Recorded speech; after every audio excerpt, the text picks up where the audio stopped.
you compete with your friends with Michelob Ultra on the line, competition isn't that friendly.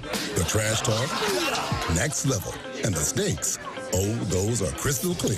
With only 95 calories and superior smooth taste, it's the ultimate trophy. Superior is worth playing for. Michelob Ultra, superior light beer. Enjoy responsibly. Copyright 2025, Anheuser-Busch Michelob Ultra Light Beer, St. Louis, Missouri.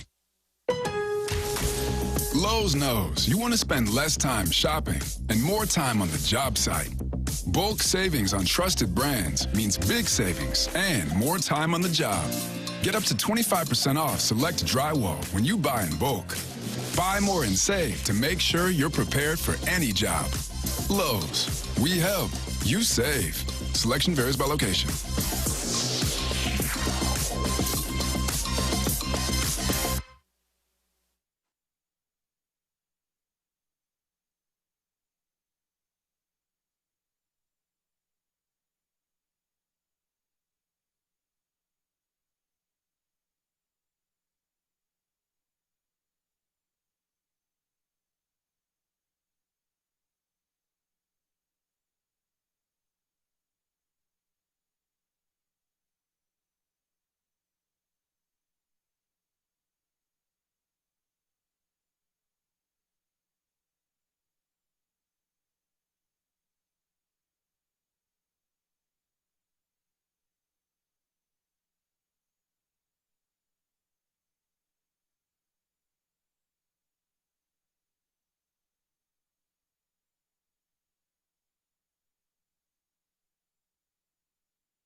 Seven o'clock in St. Louis. You are listening to The Morning After on 101 ESPN and the TMASTL YouTube channel. The show presented to you by Brown and Crouppen. Tim McKernan, Doug Vaughn, Martin Kilcoyne with you on the program. And Doug, they are just sending them in left and right already. Martin, you noticed this right away. I don't know who Pat is, but it says, "Shut up, Pat. Give me Piddles" at 5 from the 573. The people want Jackson Burkett. You got him. Oh, I just had saliva. Boy, yeah, that came from way down deep. No. I think I'm bouncing back health-wise, and so I'm just loaded for bear today. Doug, you said you wanted to do 8 hours today? No, you misunderstood. I said I'm not going to be much good to you this morning, not after that weekend of sports. I'm not. What didn't you like? I didn't like the Blues getting thumped with 6 unanswered goals, Thomas getting hurt. I didn't like Mizzou losing with Bo getting hurt and another missed field goal. I didn't like my fantasy football team coughing up a 65-point lead on Sunday Night Football. The Prime Ministers took a loss? Because somebody named Tucker Kraft is suddenly the greatest tight end in the history of football. He does catch a touchdown every 2 seconds. Every time I looked up. I gotta look this up. Get a hat on him. The Prime Ministers were going to go undefeated this year, I thought. I did too. At one point I had an 88% chance of winning. Nope, here comes Jordan Love. Does he ever throw an incompletion? Can you one time get a hand on him? One time! No. He's throwing off-balance 50-yard floaters down the field, and Kraft is right there to catch it. Knock it down! So, no, I'm not going to be much good to you. Why are you yelling? Well, because I'm upset. Looks like the Prime Ministers have officially taken the loss. Yes, they have. They have indeed. You hear the Southside Seaman's footsteps?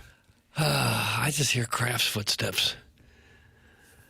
Boy, there were 100 waiting for us in the Michelob Ultra YouTube chat, Martin, and they were loaded for bear. There's something about a Missouri loss. There are times I've wondered, Gabe can get a little cranky. Yeah.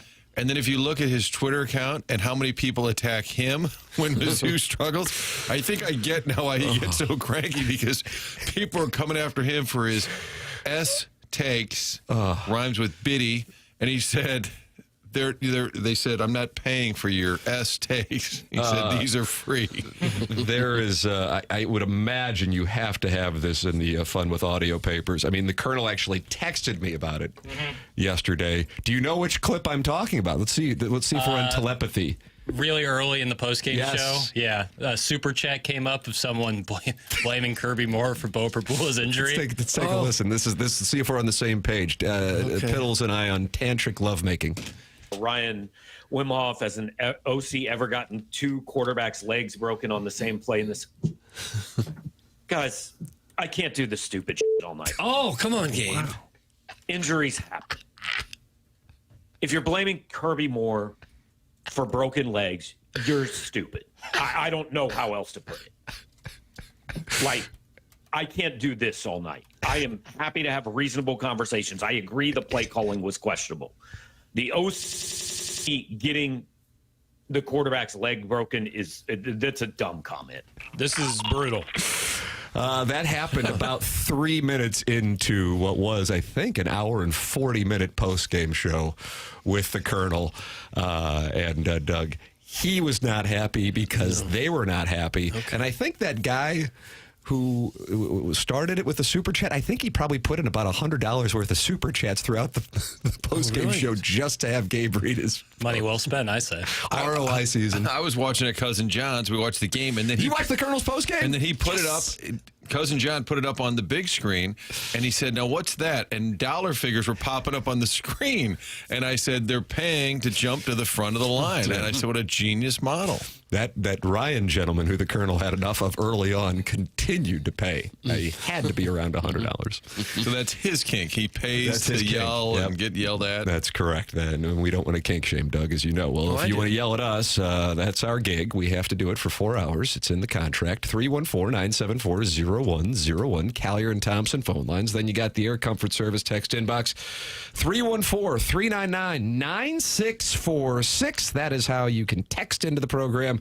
And then the Michelob Ultra YouTube chat is in there with 134 friends like Jeff Bone, Lex Luthor, Sarah Fox, aggrieved Mizzou fan, Heimblum spreadsheet, Rubmaster, John Scores, First, Last, Matt, and old Bill Reloaded. They're all in there, Doug, and they're all talking about it. And they're thrilled that the Tigers lost on Saturday. I don't know that they're thrilled about it. Jackson, you think they're thrilled? I think there's a healthy sprinkling that are very thrilled. Is it the most Mizzou thing ever to complete a Hail Mary and be 1 inch short of the goal line? Yeah. I'm Ben Affleck meme outside the stoop. Doug, what does that mean, right? I'm Ben Affleck meme. Outside of stoop? You ever seen that meme of Ben Affleck standing outside a stoop with a cigarette? Does he have a cigarette? Oh, yeah, he looks kind of homeless. Yeah, he looks very homeless. That's what you are right now? That's what I've been now, what for does the that past. mean? Explain that to the audience. Just gutted. Gutted. You were gutted. How about with the field goals clanking the uprights? I was in my bathroom when it happened. Were you really? Now, what does that mean? I wouldn't watch. So you retreated to your bathroom. Here's what happened. Even at that moment of the game, which was not the deciding Was moment. that a 54-yarder? 29. Yeah. I see Bobby Boots run onto the field. I have to make sure I address this first. Was it just me, or was the man crap-talking Vanderbilt after his... He was really into his made field goal from 38 or whatever it was. So I see him head out to the field. I say, okay, can't watch this. So I hit the mute button so I can't hear anything. Were you by yourself? Yes. Sure. Yes, at my home. And then I went into my bathroom and I kind of just waited. Okay, and then you come out. Well, no, I peek out to see where the play is at. And they're showing a replay, and that's never good. Never is that good. Yeah. And I see it slowly happen and clank. And I dropped to the floor. You dropped to the floor. Yeah. Really? Now, for the record, it was, I believe, a 3-3 game at that time in the third quarter. Yep. And once again, And that made you fall to the floor. Yeah, I was. Well, you had a rough next 90 minutes. It's not great. They did him absolutely no favors by sticking right there on the left side of the hash mark. Twice. Far left. 2 weeks in a row, you got a suspect kicker. Let's not get him in the middle of the field or anything. Let's make him make the most difficult kick he can make, and both times missed by a foot or so to the left. Yeah. 2 weeks ago is way more How hard egregious. is that? 2 weeks ago is more egregious because they had an opportunity to drop into the middle. At least on this one, they were trying to get a first down while they were before Then he try kicked. it to the right side. So if you don't get it, you get the field goal. Theoretically, a college kicker, From 29 D1, yards. should be able to make it from left hash, right hash. But I bet the off odds go Martin's up foot. considerably if you're kicking from the middle of the field. Probably. Clearly, this guy could use a little help. Yeah. That It one's makes on no Robert sense to Meyer me. and Robert Meyer only, in my opinion. I get what you're saying. But I would do it for any kicker. If you got a big kick, it's going to affect the game. Get him in the middle. You see it in other games. You see other teams do it. Yeah, I don't know if I agree with you on that one. I've seen other teams do it. I've seen him take 2 or 3 steps to the 29-yard right kick and you're an kneel SEC down. Kicker. I mean, If you can get to the middle of the field, get there. but it wasn't the end of the game. You're trying to get a first down. Or 3 points. Trying to get a first down. I'm not going to. I love you. I think you're the greatest parent of all time. I don't want to argue about this minutia. Oh, okay. So But it's minutia, but it cost him. It cost him. And it cost him 2 weeks in a The row. goal is to get a first down. Of course it is. But you can run a play in that direction, so if you don't get the first down, you got a better shot to make the field goal. But I think at that point, you've already lost. If you get a kicker... It's 29 yards. I know what you're saying, but the real issue is, and this was something brought up on this show, the dad who emailed Tim and said, it's not about my kid, but this is how it works in college football. Yes. That all the big programs do have an accomplished backup kicker just because of this Blake Craig issue. That was brought up about a month ago. Martin, you will be horrified to see this spreadsheet. The spreadsheet right here is what I did for a part of my Sunday yesterday because I wanted to see, I can't believe I did it, but I really did do it. And I went through the depth chart of every SEC team and went through their kickers. I really did do this. 9 of the 16 SEC teams have 3 place kickers on their roster, on the depth chart. And only one team went into the season with a true freshman as their backup. And that, of course, was Missouri. And then I went through the qualifications and the recruitment of the kickers. And again, I'm embarrassed that I did this, but I wanted to see how it compared and contrasted because you can go through the play calling, you can go through the officiating, but so much of what I'm trying to focus on here is the things that you can control because the officiating you can't control. And there is another team on the other side of the field. And, Doug, you say that they also receive scholarships? Hell, he's on scholarship, too. So what can you control? And when you leave yourself exposed, And furthermore, when I would go through these kickers, and I have it in front of me, and if anybody's interested in any kicker for any particular SEC school, boy, do I know a lot about them now, including their backups and the third stringers. Don't bother Dad. He's busy right now. Just What's unbelievable. Dad Just doing? really disappointed in Backup myself. kickers. But I've got it. Robbie Meyer. All these guys had ratings. There's Cole's Kicking, which is a professional kicking camp. I know it sounds weird because you're thinking of Cole's Cash. And is that Ellie Kemper who does Cole's commercials now Yeah, I from think The so. Office? Yeah.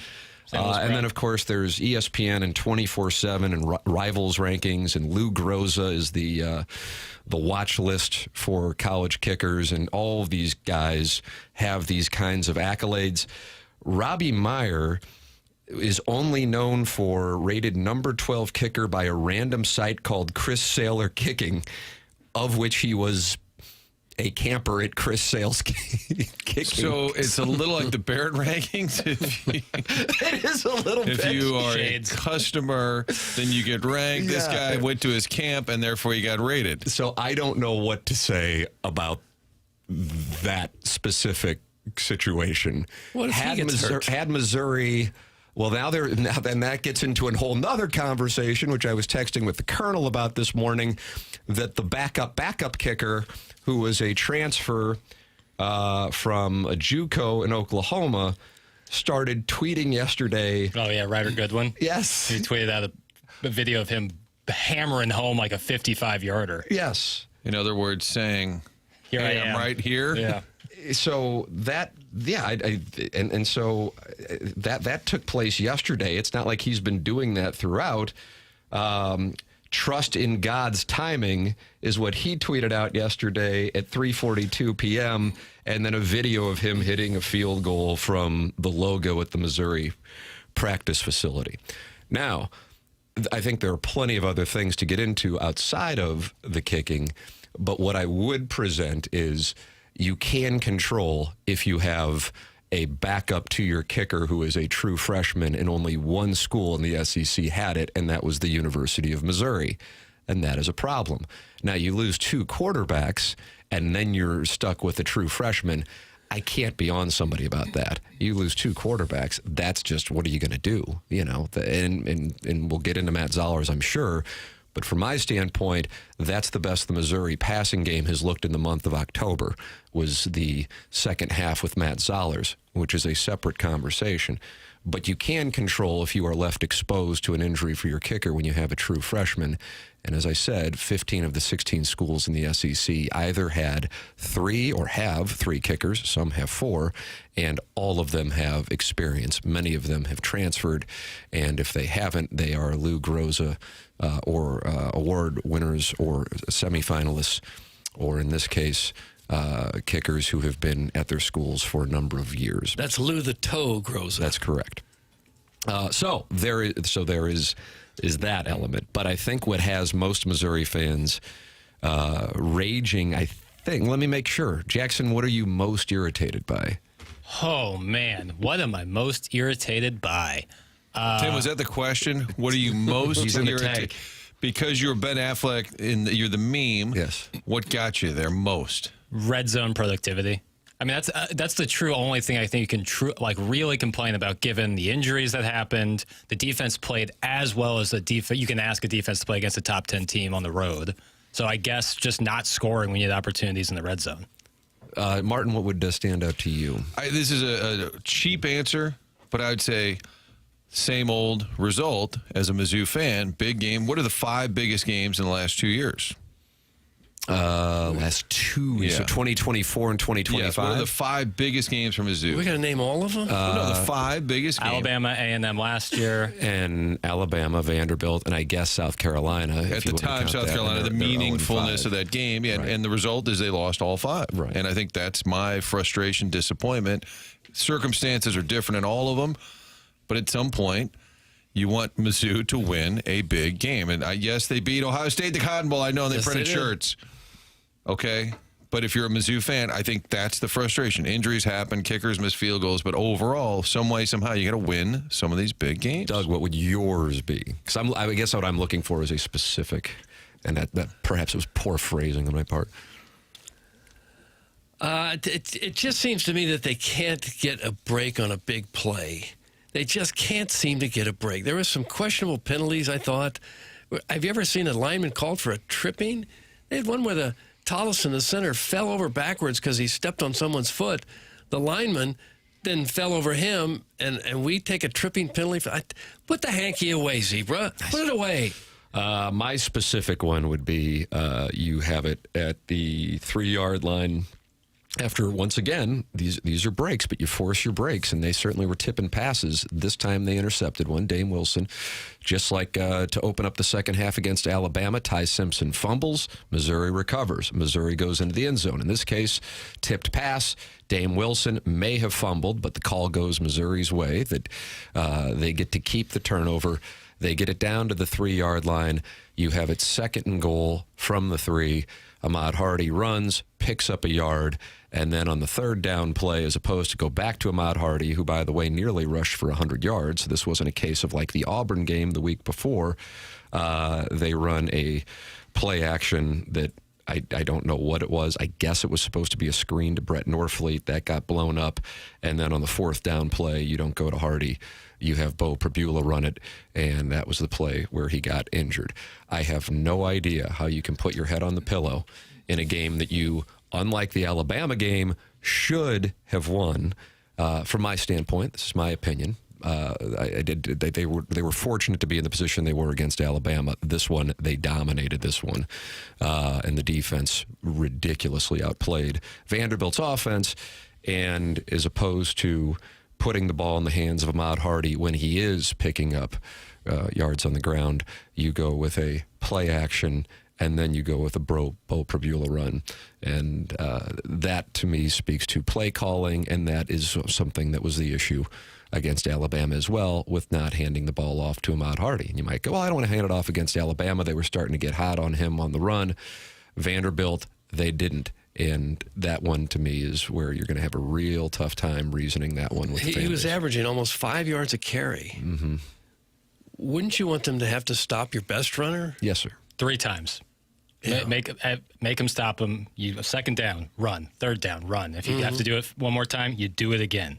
If you have faith in this guy from the 1-yard line, all you do is hand it off. Right. They've had weapons now for a couple of years, and they always seem to be underutilized. I mean, Olugwude was invisible on Saturday, and I don't know, was he running bad routes? Did he fall down a lot? I don't know, but it seems like he's a difference maker. It seems like he's underutilized.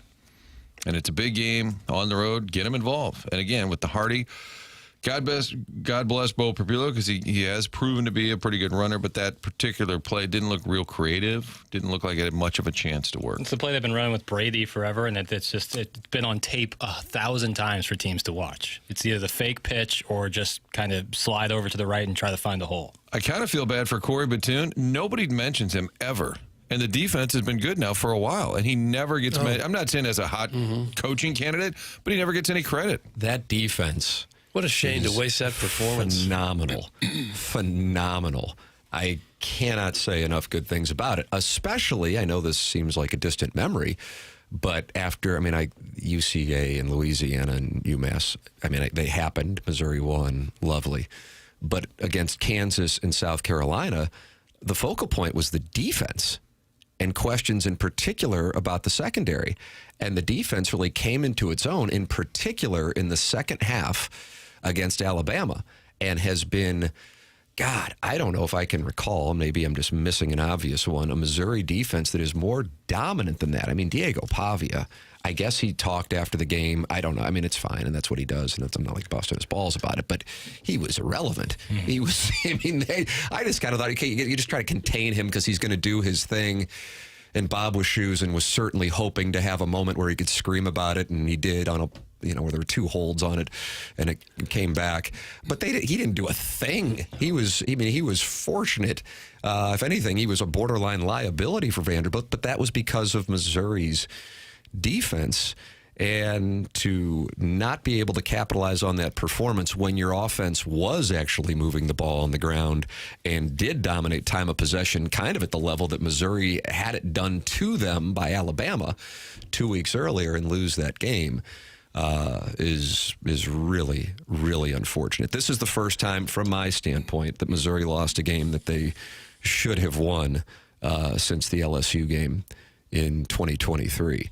The unfortunate part about this one versus that one is I actually think this team might be one of the 12 best teams in the country.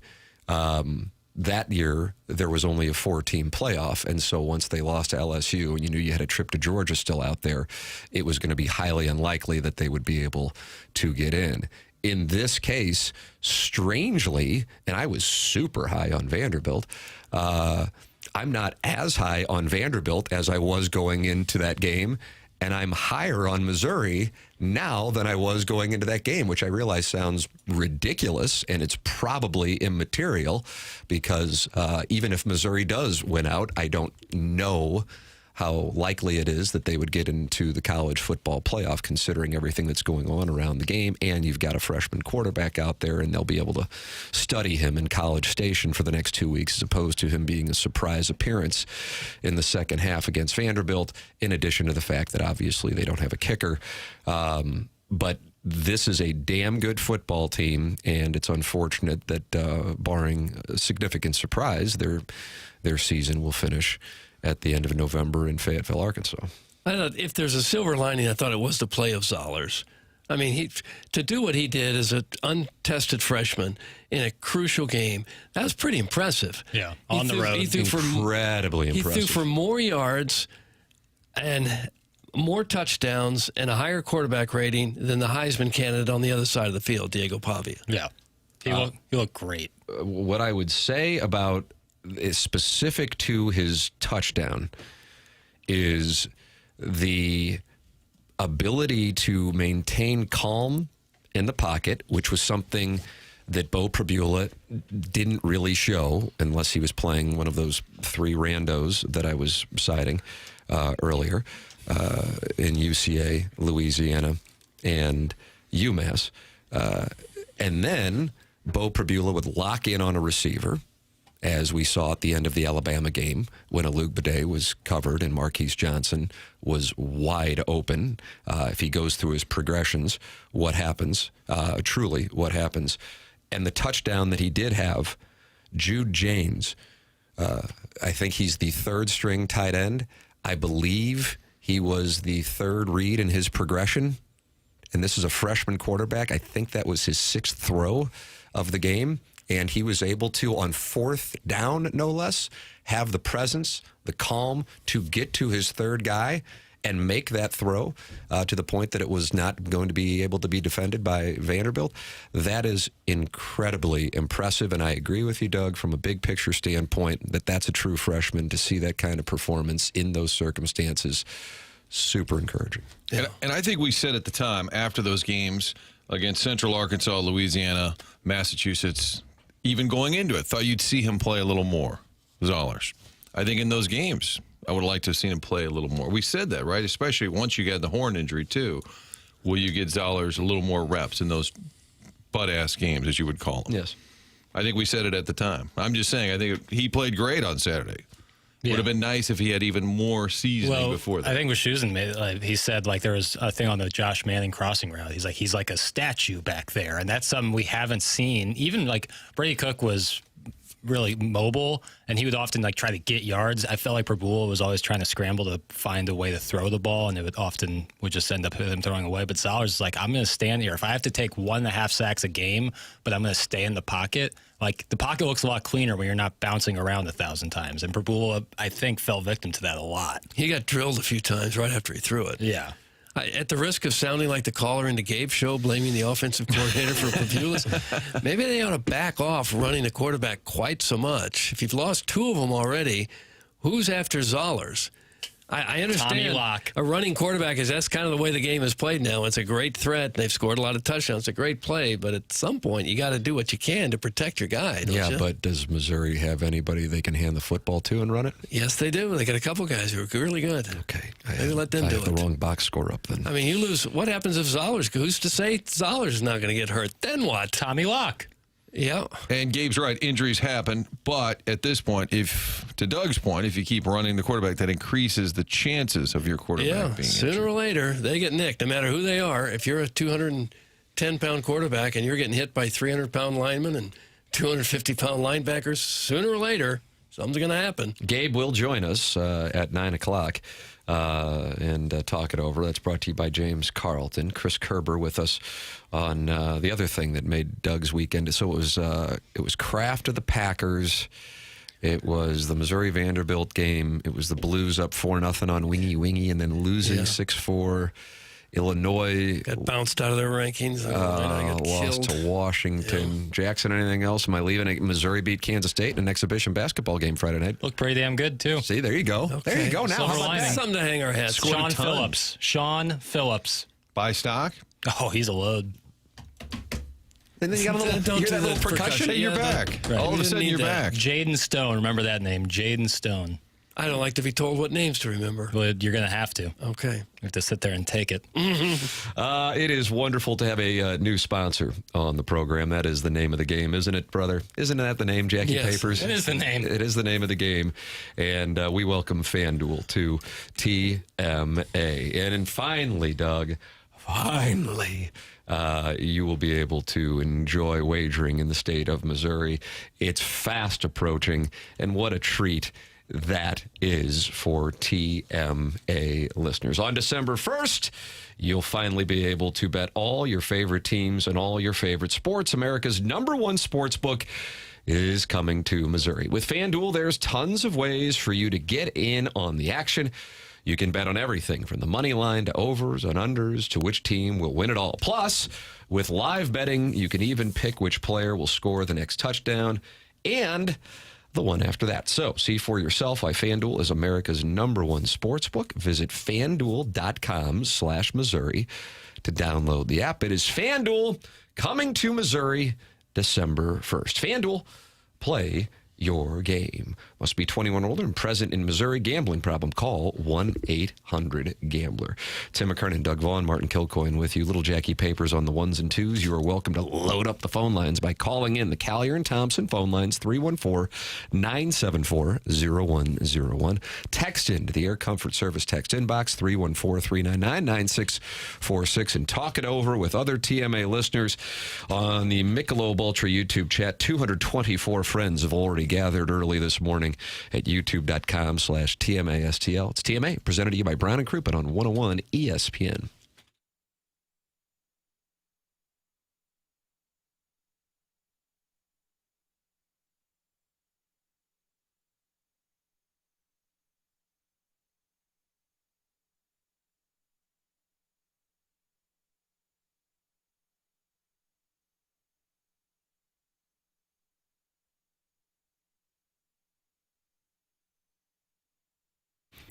It's October, and this is when the weather really starts to shift. The mornings are crisp, the evenings are cooler, and before long, those chilly fall breezes will turn into full-blown winter winds. If your home's already feeling drafty or your energy bills are creeping up, now is the time to do something about it before the cold really sets in. And Universal Windows Direct is making it easier than ever with an October deal that's packed with value.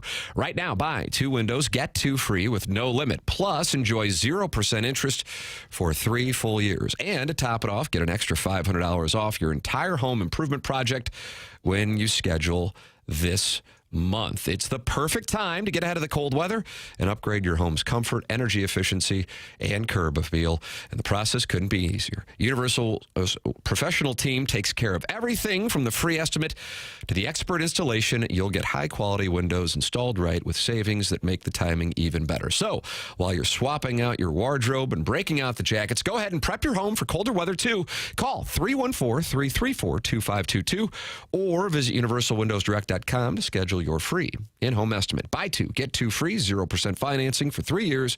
Bonus $500 off. You'll be glad you did. And just like me, you'll be saying, I love my windows.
Missouri.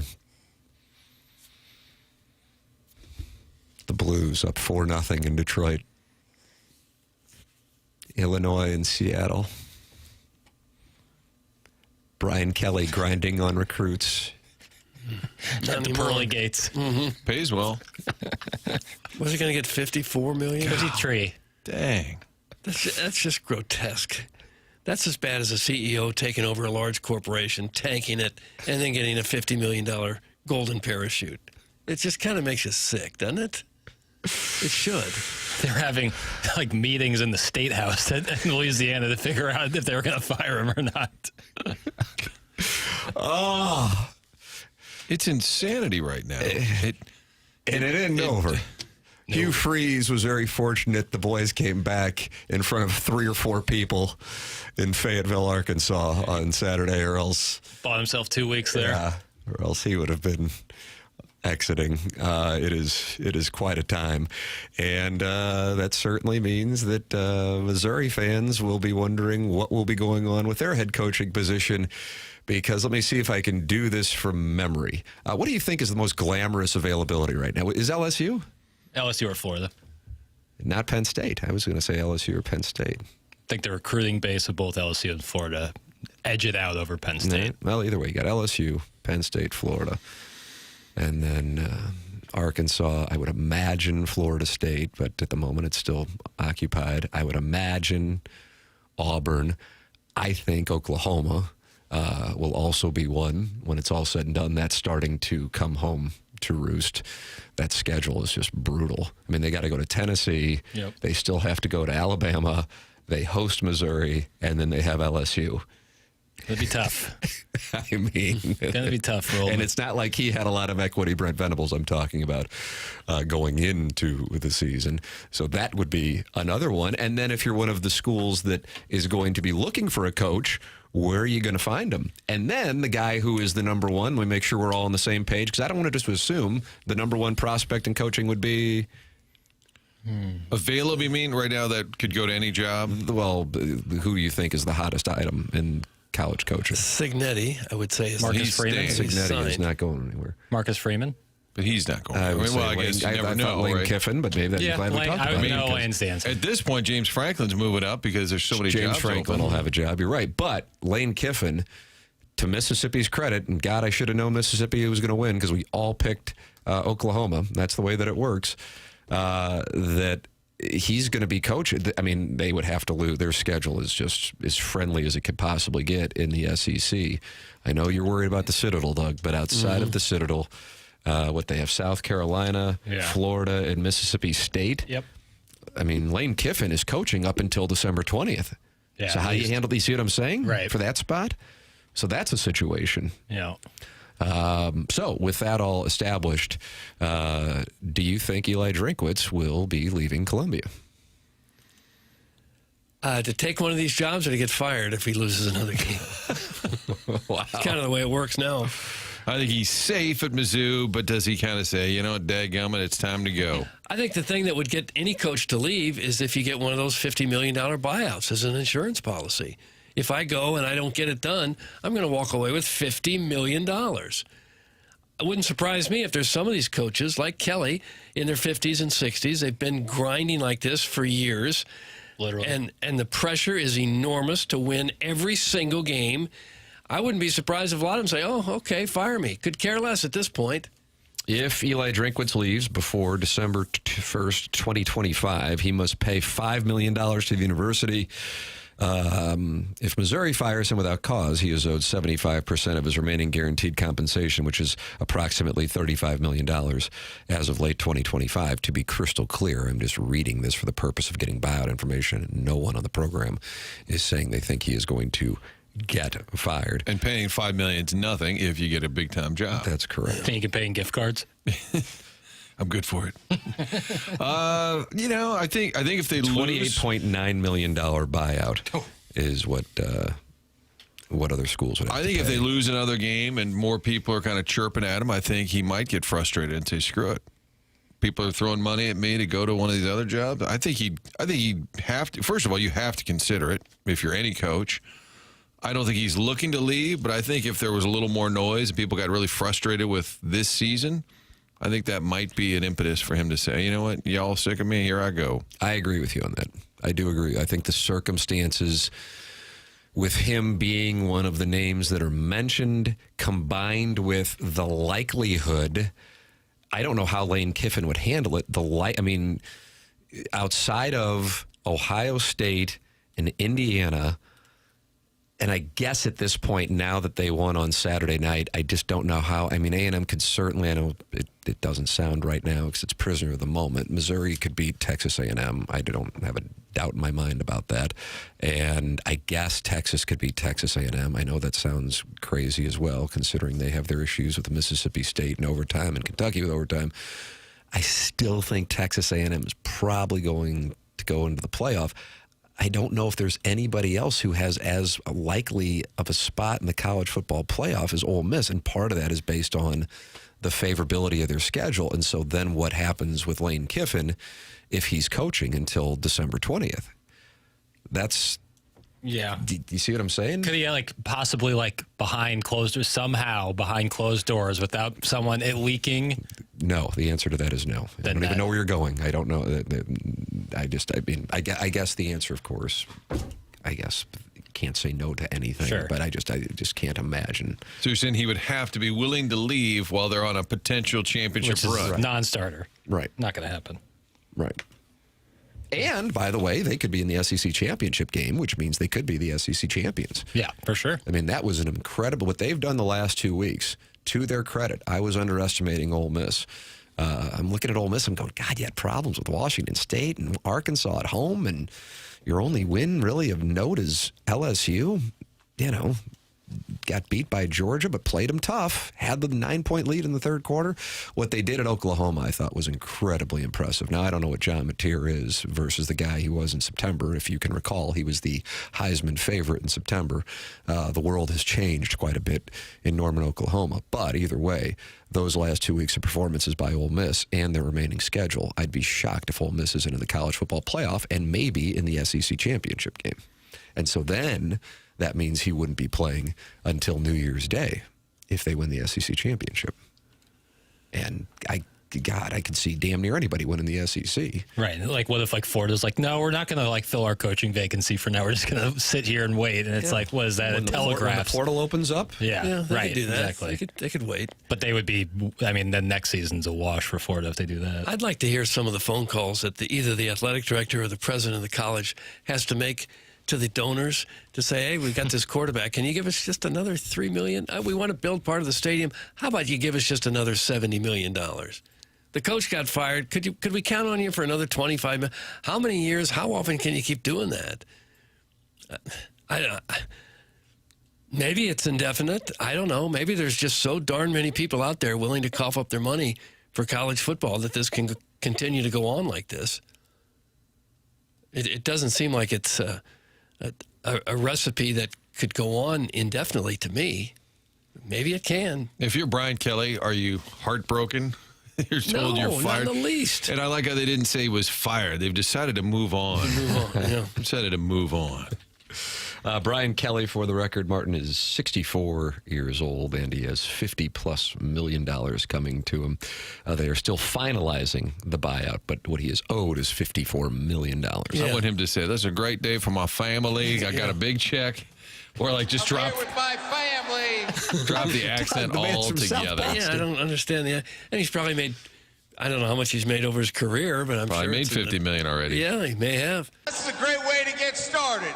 And I haven't even won all my games yet. Oh, Lord. I haven't won all my games. His possessive.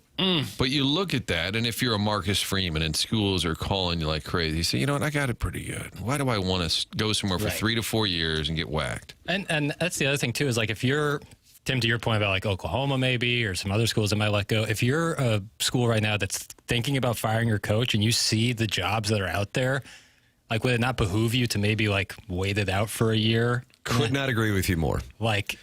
Only one can get Lane Kiffin, and by the way, he might not go. Right. So, like, there's some big sharks swimming in the water right now. Do you really want to mess with that if you have a coach that you're 50-50 on? So then playing it out from the Missouri standpoint, hey, look what you're going to be up against if Eli Drinkwitz does go to 100%. Baton Rouge, Gainesville, Auburn. Take your pick. That's what you're up against. You're up against those boys, competing. And like I said, and maybe it's immaterial to the conversation, this is a whole new world with, number one, this number of coaches getting fired. There was only one fired up through week 8 in 2024. And now look at all of the coaches who have been fired, and we are still in the month of October in 2025. The world has changed. But in addition to that, it's only the second year of the 12-team playoff. And now you have a spot where you have the number one prize prospect college coach on the market, but his team, I would say 90% is going to be in the college football playoff. And I also think there is a chance that Ole Miss wins the SEC. I was wrong on Ole Miss. Tip of the cap to Hottie Toddy. Yeah, that Chambliss is a hell of a player, man. Yeah. He's a baller. They're really good. It was an impressive win on Saturday, even through the slop of the rain, Doug. Mm-hmm. And I think coaches are more likely to jump now because you don't have to do a 3-4 year rebuild. You don't go to a program that's down and out. You go somewhere and just immediately reload. And I think what happened in Bloomington, Indiana, has become the drug that athletic directors and fan bases are chasing. We've got to find the next Signetti. If we can find the next Signetti, we can go from being an also-ran to being in the college football playoff. And it has changed what is reality. I oftentimes have cited over the years on this show that what the Cardinals did in 2006 and then compounded it with what they did in 2011, which were great as Cardinal fans, laid the foundation for what I think was about 15 years of going, well, if we can just get in. We saw what happened in 2006 and 2011. And now around college football, I think you have a number of people going, well, look what happened in Bloomington, Indiana. The worst program in college football now is one of the most dominant ones just because they found the right guy. And so now you have schools going, well, he's not the right guy. Let's get the right guy. We can become the next Indiana. Especially when you're sitting there saying it in Baton Rouge or Gainesville or Auburn or Tallahassee, where you actually have done it before. Yeah, I agree with that. Where like a school like Indiana having a 2 next to their name puts the fear of God into all those schools south of the Mason-Dixon line. Something wrong? No, I was just... Oh, you should have just got challenged. Is this been a step outside? He looks like the camera just panned to Jim in the office, and he was like looking at me like I'm an idiot. Jim Halpert? I was just digesting it while also reading something else online, but I was digesting... I'm saying if you're in Gainesville, Florida, or LSU, and you're seeing a school like Indiana being the number 2 ranked team in the nation, and you got Brian Kelly saying family, then you're like, what the hell is going on? Fire him. I don't care how much money it costs. Because Indiana's winning. Certainly. I mean, the 2, you lost me on the 2. I see you're saying the ranking. What about Jim Halpert? But I feel like I just got dunked on like a college coach, and I'm with the student newspaper because there is a lot of that going on in college football. Yeah, they're not happy. Guys, what if Eli goes to LSU and Missouri hires James Franklin? That's from the Hunchback of Von Oh, a Castle. little swappy? If you're LSU, why are you going to want Drinkwitz? What has he won? Uh-oh. What has he won? Martin. The Tiger Nationalist is going to come after you, but I think, Doug, that is extremely valid. Base? How do you sell that to your fan base? We got a guy who routinely finishes in the middle of the pack. Yeah. And every coach that gets fired, they point out their record against the top 25. And I think Drinkwitz is now 7-16, maybe against top 25. And those are the records they always roll out when these coaches get fired. But they may say, hey, he doesn't have all the resources there. He's done a heck of a lot. If he could just come here with what we have, he could do even more. I think that would be their thinking. His record against AP top 10 is 1-9. The 1 being the bowl game. And the record versus AP top 25 is 7-14. Just for them. Seems like a tough sell to me to a fan base like LSU. Right. Well, I agree. I'm fine with him being here. I'm just saying, if we're going to say, is he going to go to Florida or LSU, I would say I don't think that's the guy that they would want. Yeah. would agree. I don't know who they're looking at, though. That's the other thing. Because There's not Kelly enough wasn't good a culture candidates out fit. there. If you're smart, and Cignetti was at what? James Madison? Yes. And he was 60-ish when they hired him? Drink was at App State, same conference, same kind of schools. So you got to do your homework. Yeah. No, but like the thing with Kelly wasn't a culture fit. He's actually probably a way better culture fit for something like Penn State than he was LSU. So who are you going to find who has a track record of success and can be a culture fit for LSU? That's a small window. Maybe James Franklin. Oh, unless you want to run it back with Coach O. But I'm not sure. Yes, that'd be fun. I'm not sure. That'd be great. They'd love him. Oh, it would be met with the highest approval rating. Mm-hmm. For like, it's the splashiest pick they could make. But after like year 2, it would. The interviews make it all worthwhile. I agree. Your thoughts are welcome. You can call into the Callier and Thompson phone lines, 314-974-0101. You're also welcome to text into the Air Comfort Service text inbox, 314-399-9646. And, of course, talk it over with other TMA listeners in the Michelob Ultra YouTube chat. There's something magical about college football. The numbers at a high here this morning, 270 in the YouTube chat already talking it over.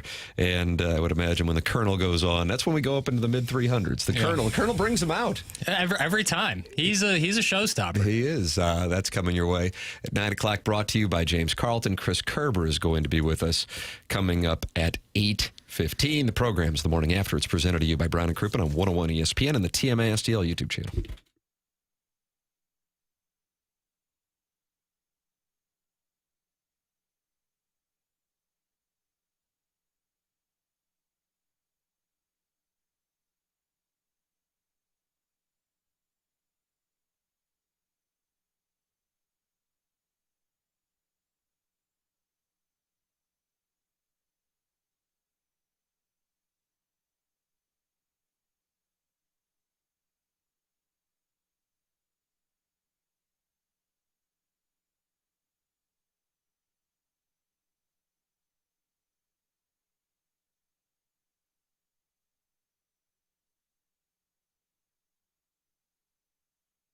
Definitely a gloomy Monday. All the teams lost. It's raining. It's cold. How about something fun to think about next summer? Start making the plans. I can't wait for this trip to Scotland next summer, and come with me as we experience all these cool places. You go online, start looking at what the Orkney Islands actually look like, the beautiful highlands, the beautiful country of Scotland, and we're headed that way next summer. June 15th is the departure date, 15 meals included in the trip, and Colette has done all the packaging for you. You really just have to sit back and enjoy.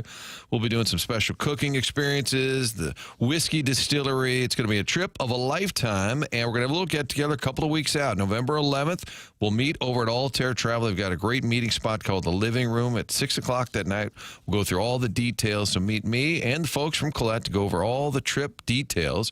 You can find out more at RSVP. Call our friends at Altair at 968-9600, 314-968-9600. My wife has been counting down for this trip her whole life to go to Scotland. I've never been. Checked out the Isle of Skye, just looking online. Awesome scenery, beautiful spot. It's a spectacular trip, and all the details are handled by Colette. Join us at Altair Travel on November 11th. Call over, set up your appointment with Sherry at 968-9600.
This is Jackson with a Sports Center update driven by Johnny Londoff Chevrolet and Johnny Londoff Autoplex. Blues are back in action this evening as they head to Pittsburgh to take on the Penguins. That's going to be a 5 p.m. pregame with a puck drop at 6 p.m. right here on 101 ESPN. That was another Sports Center update driven by Johnny Londoff Chevrolet and Johnny Londoff Autoplex. See them at londoff.com. Chevy, together we drive. Are you kidding me?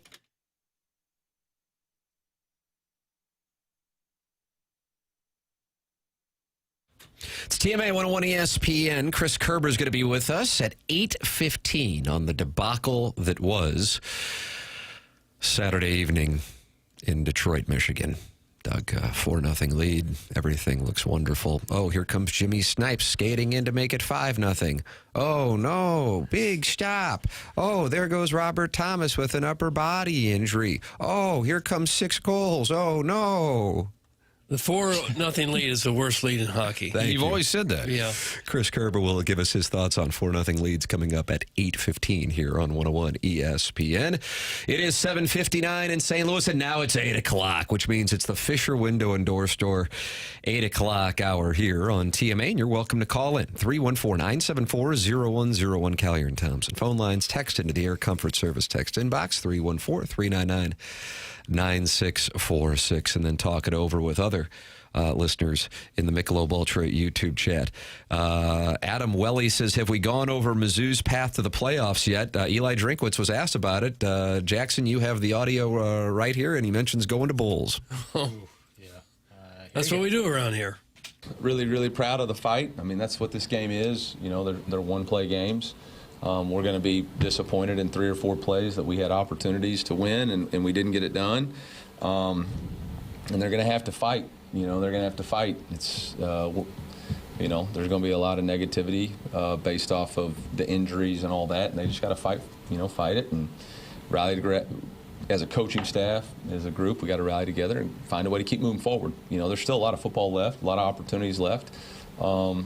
You know, the reality of it is, like I told them in there, you know, we're probably not playing for the conference championship now with 2 losses, but we're darn sure playing for the playoffs. And so, you know, it becomes a one-game season, week in, week out. We've already accomplished one of our goals, which was to qualify for a bowl game.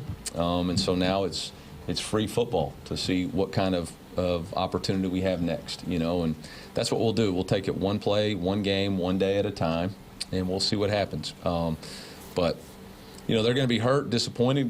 We're all going to be because we put a lot into these games. But they got a lot to be proud of, too. Free football. Nice. Bowl bound. I think they had shirts, was it last week? They did. Tough. Not what you want. I think they should give out shirts with varying bowls, like Gasparilla bound, and then the next week, like Shreveport bound. Like each week, you get a better shirt. Pop-Tart bound. Yeah, Cotton Bowl maybe bound. Like just a piece of Velcro you could stitch. Put over the last sponsor. Like a patch. Really kind of qualify. This was a statistic that did not play well on the Colonel's site on Saturday evening, Doug, and it is the following.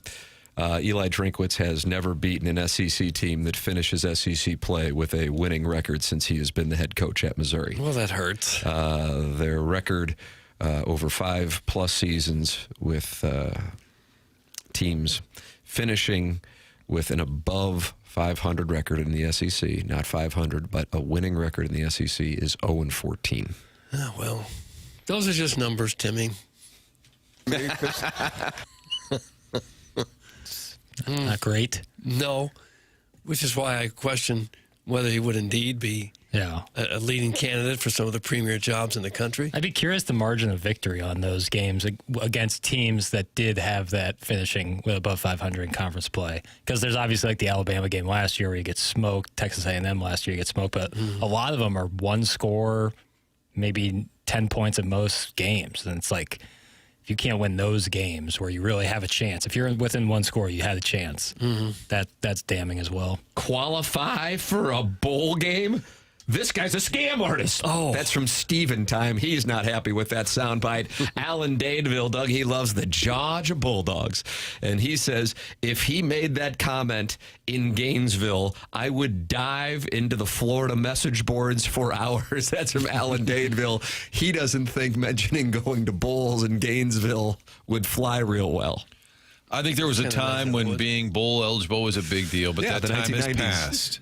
That time has passed. If you can schedule 3 free wins and then win 3 other games and celebrate it, losing 6 others, that doesn't necessarily really jive Not with the that fan base. impressive. No. How do you suppose he'll do against Texas A&M? I mean, that could be a real pistol whipping if they got coming. Oh, I don't know about that. I At home. think Missouri's defense is phenomenal, and I can't say it enough, and that is why Saturday was so disappointing. And I also think that what they have with Matt Zollers is quite intriguing. But the thing that I have to continue to point out, and maybe he will be able to, overcome it, is he was a surprise appearance that Vanderbilt did not prepare for. Texas A&M and Mike Elko are going to have a couple of weeks to get ready for Matt Zollers. And while he was very good and his presence in the pocket was impressive and his ability to go to his third read and his progression for the touchdown was impressive, he also mishandled the play that led to the turnover that led to Vanderbilt's game-winning score. And that is going to come with a true freshman who was their third stringer. So you may have some higher upside, surprisingly, with your third string quarterback than you did with Bo Prabula. Maybe in the passing game. We'll see. Small sample size. But at the same time, he is going to be going up against at least the number 3 team in the country that has gone to South Bend, Indiana, and Death Valley on a Saturday night. And been able to come out and win games. So he will be put to the test in his first ever start. I'm not a blame the refs guy. I'm not a Mizzou homer. But that fumble that was I don't understand. Okay, and Louis Riddick kept saying his backside's on the ground as they show him a foot off the ground. You mean on the goal line? Yeah. At the very end of the game. Yeah. Or in the fourth quarter, the game-winning score. The one that led to the Pavia right. go-ahead touchdown. I don't know how they called it a fumble in the first place. But once they did, I said, well, you can't overturn that. There's no way you can overturn it. I don't understand. I think it shouldn't have been called a fumble in the first place. But once they did, I said, there's not enough there. You can't tell what the hell's going on. How did they overturn that? That one really bothered me. And I'm not a blame the refs guy. I'm not a Tiger nationalist. I thought that was a crap call. There was some questionable stuff all day. And I would say on both sides, but couple times where you're just like, man, I don't know how you're going to make that call in this play. Like, it's such a consequential play that you're throwing a flag on that's probably not a big part of the play at all. You're talking about the roughing the passer. Roughing the passer on one of them. The pass interference when the ball was way out of bounds was a stunning one. I don't know what to say about that because the ball has to be catchable. It wasn't. But I got to say this, and this is coming as a very transparent Missouri fan. That stuff is going to happen, and unfortunately, for example, Auburn has been banged harder than anybody, maybe with the exception of Wake Forest against undefeated Georgia Tech when the ACC absolutely blew an offsides call that Wake Forest would have been able to run out the clock. Had that not been made. You can only worry about the things that you can control, and Missouri did not control effectively the play calling once again with Ahmad Hardy and running a play action and having Bo Prabula run it on 3rd and 4th down at the 2-yard line. And Missouri as a program did not control it by having a true freshman as their backup kicker and being the only program in the SEC to go into the season with a true freshman as their backup kicker or not have at least 3 kickers on the roster. So, but I want to make that clear. I'm not saying I thought that the calls were right. It's just one of those things that in the end you're going to get some and you're going to have some go against you. And it's brutal, and don't get me wrong, Clark Lee was all over the officials as well, and I did think that was a poorly officiated game, don't get me wrong, but you control what you can control, and there were some things that Missouri could control that they did not effectively execute, and unfortunately this continues to happen when they have the spotlight on them. And the lead ref called the SEC championship and the national championship game last year, so he was highly esteemed. And those things are going to happen. But it was frustrating. If you look at the Hail Mary at the end of the game, they could call pass interference. I mean, guys are just they never do. I know they never. But your point was, right. In certain moments, why do they make the call? And then clearly at the end, they're like, okay, we're not calling. Right. So you can just tackle a kid in the end zone on the Hail Mary. That was a hell of a play just to convert it. I was surprised Coleman didn't act more excited that he caught it. I think he knew he was short. So he knew he caught it and knew he was short. I think he looked to where he was on the field and saw the pylon ahead of him, not behind him. It was like, oh, damn it. Warson Woods wacko feels vindicated, Martin. I told you, idiots. It's so obvious Prabula was never the guy. They had to play him because they pay him, and now we are trotting in a child that was at prom 6 months ago, and he is better than Bo. That's from the Warson Woods wacko, who reported that Sam Horn was the starting quarterback, Doug. I don't know if it's fair to call Zollers a child. There's a lot of freshmen. Cool. There's a lot of freshmen that play. After his injury last year, they thought he might never play again. So that was it's cool to see that he's. I like him. You know, in the very small sample size that we have seen in a difficult situation, he excelled. I will be intrigued to see how he handles it against the number 3 team in the country that'll have a couple of weeks to prepare for him. Chris Kerber is going to join us coming up for his 8:15 101 ESPN hit because Blues fans are not happy either. Doug, you have Missouri fans, they're not happy. Blues fans are not happy after blowing the 4-goal lead. We'll get Chris Kerber's perspective next here on TMA.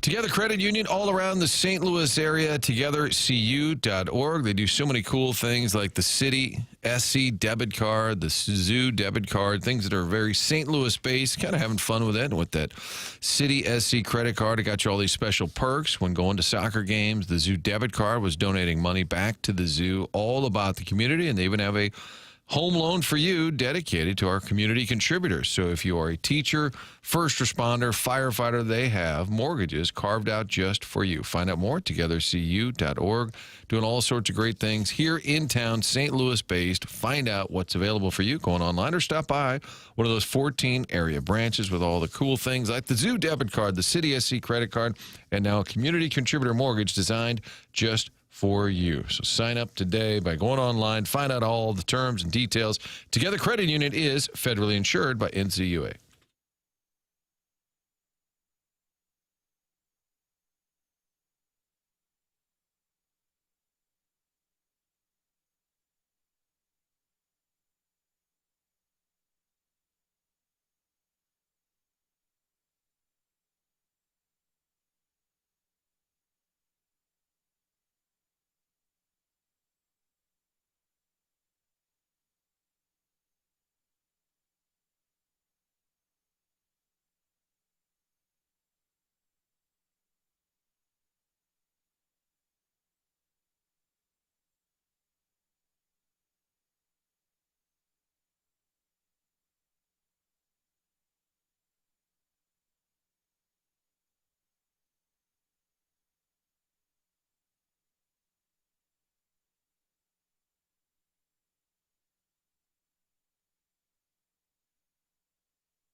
Hey, Classic Air Care is there for all your heating and cooling needs, and here's what I'm going to tell you. They come to my house.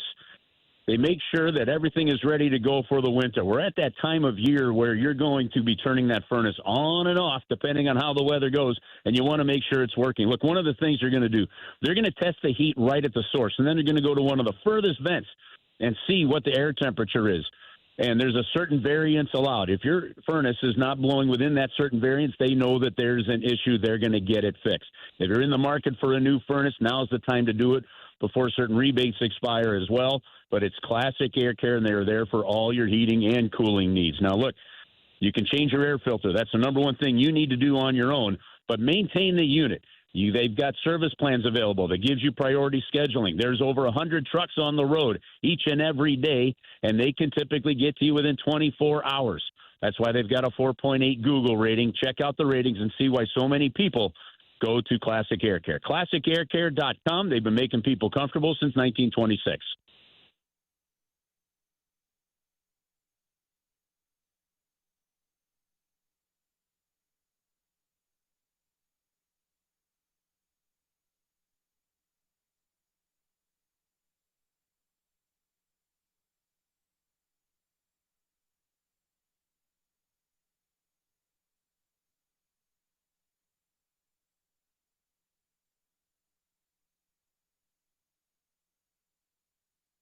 Welcome back. It is the morning after 101 ESPN and the TMASTL YouTube channel. Tim McKernan, Doug Vaughn, Martin Kilcoyne with you on the program. And it is our pleasure to welcome to the Callier and Thompson phone lines for his Monday hit, Chris Kerber with us from Pittsburgh. Morning, Kerbs.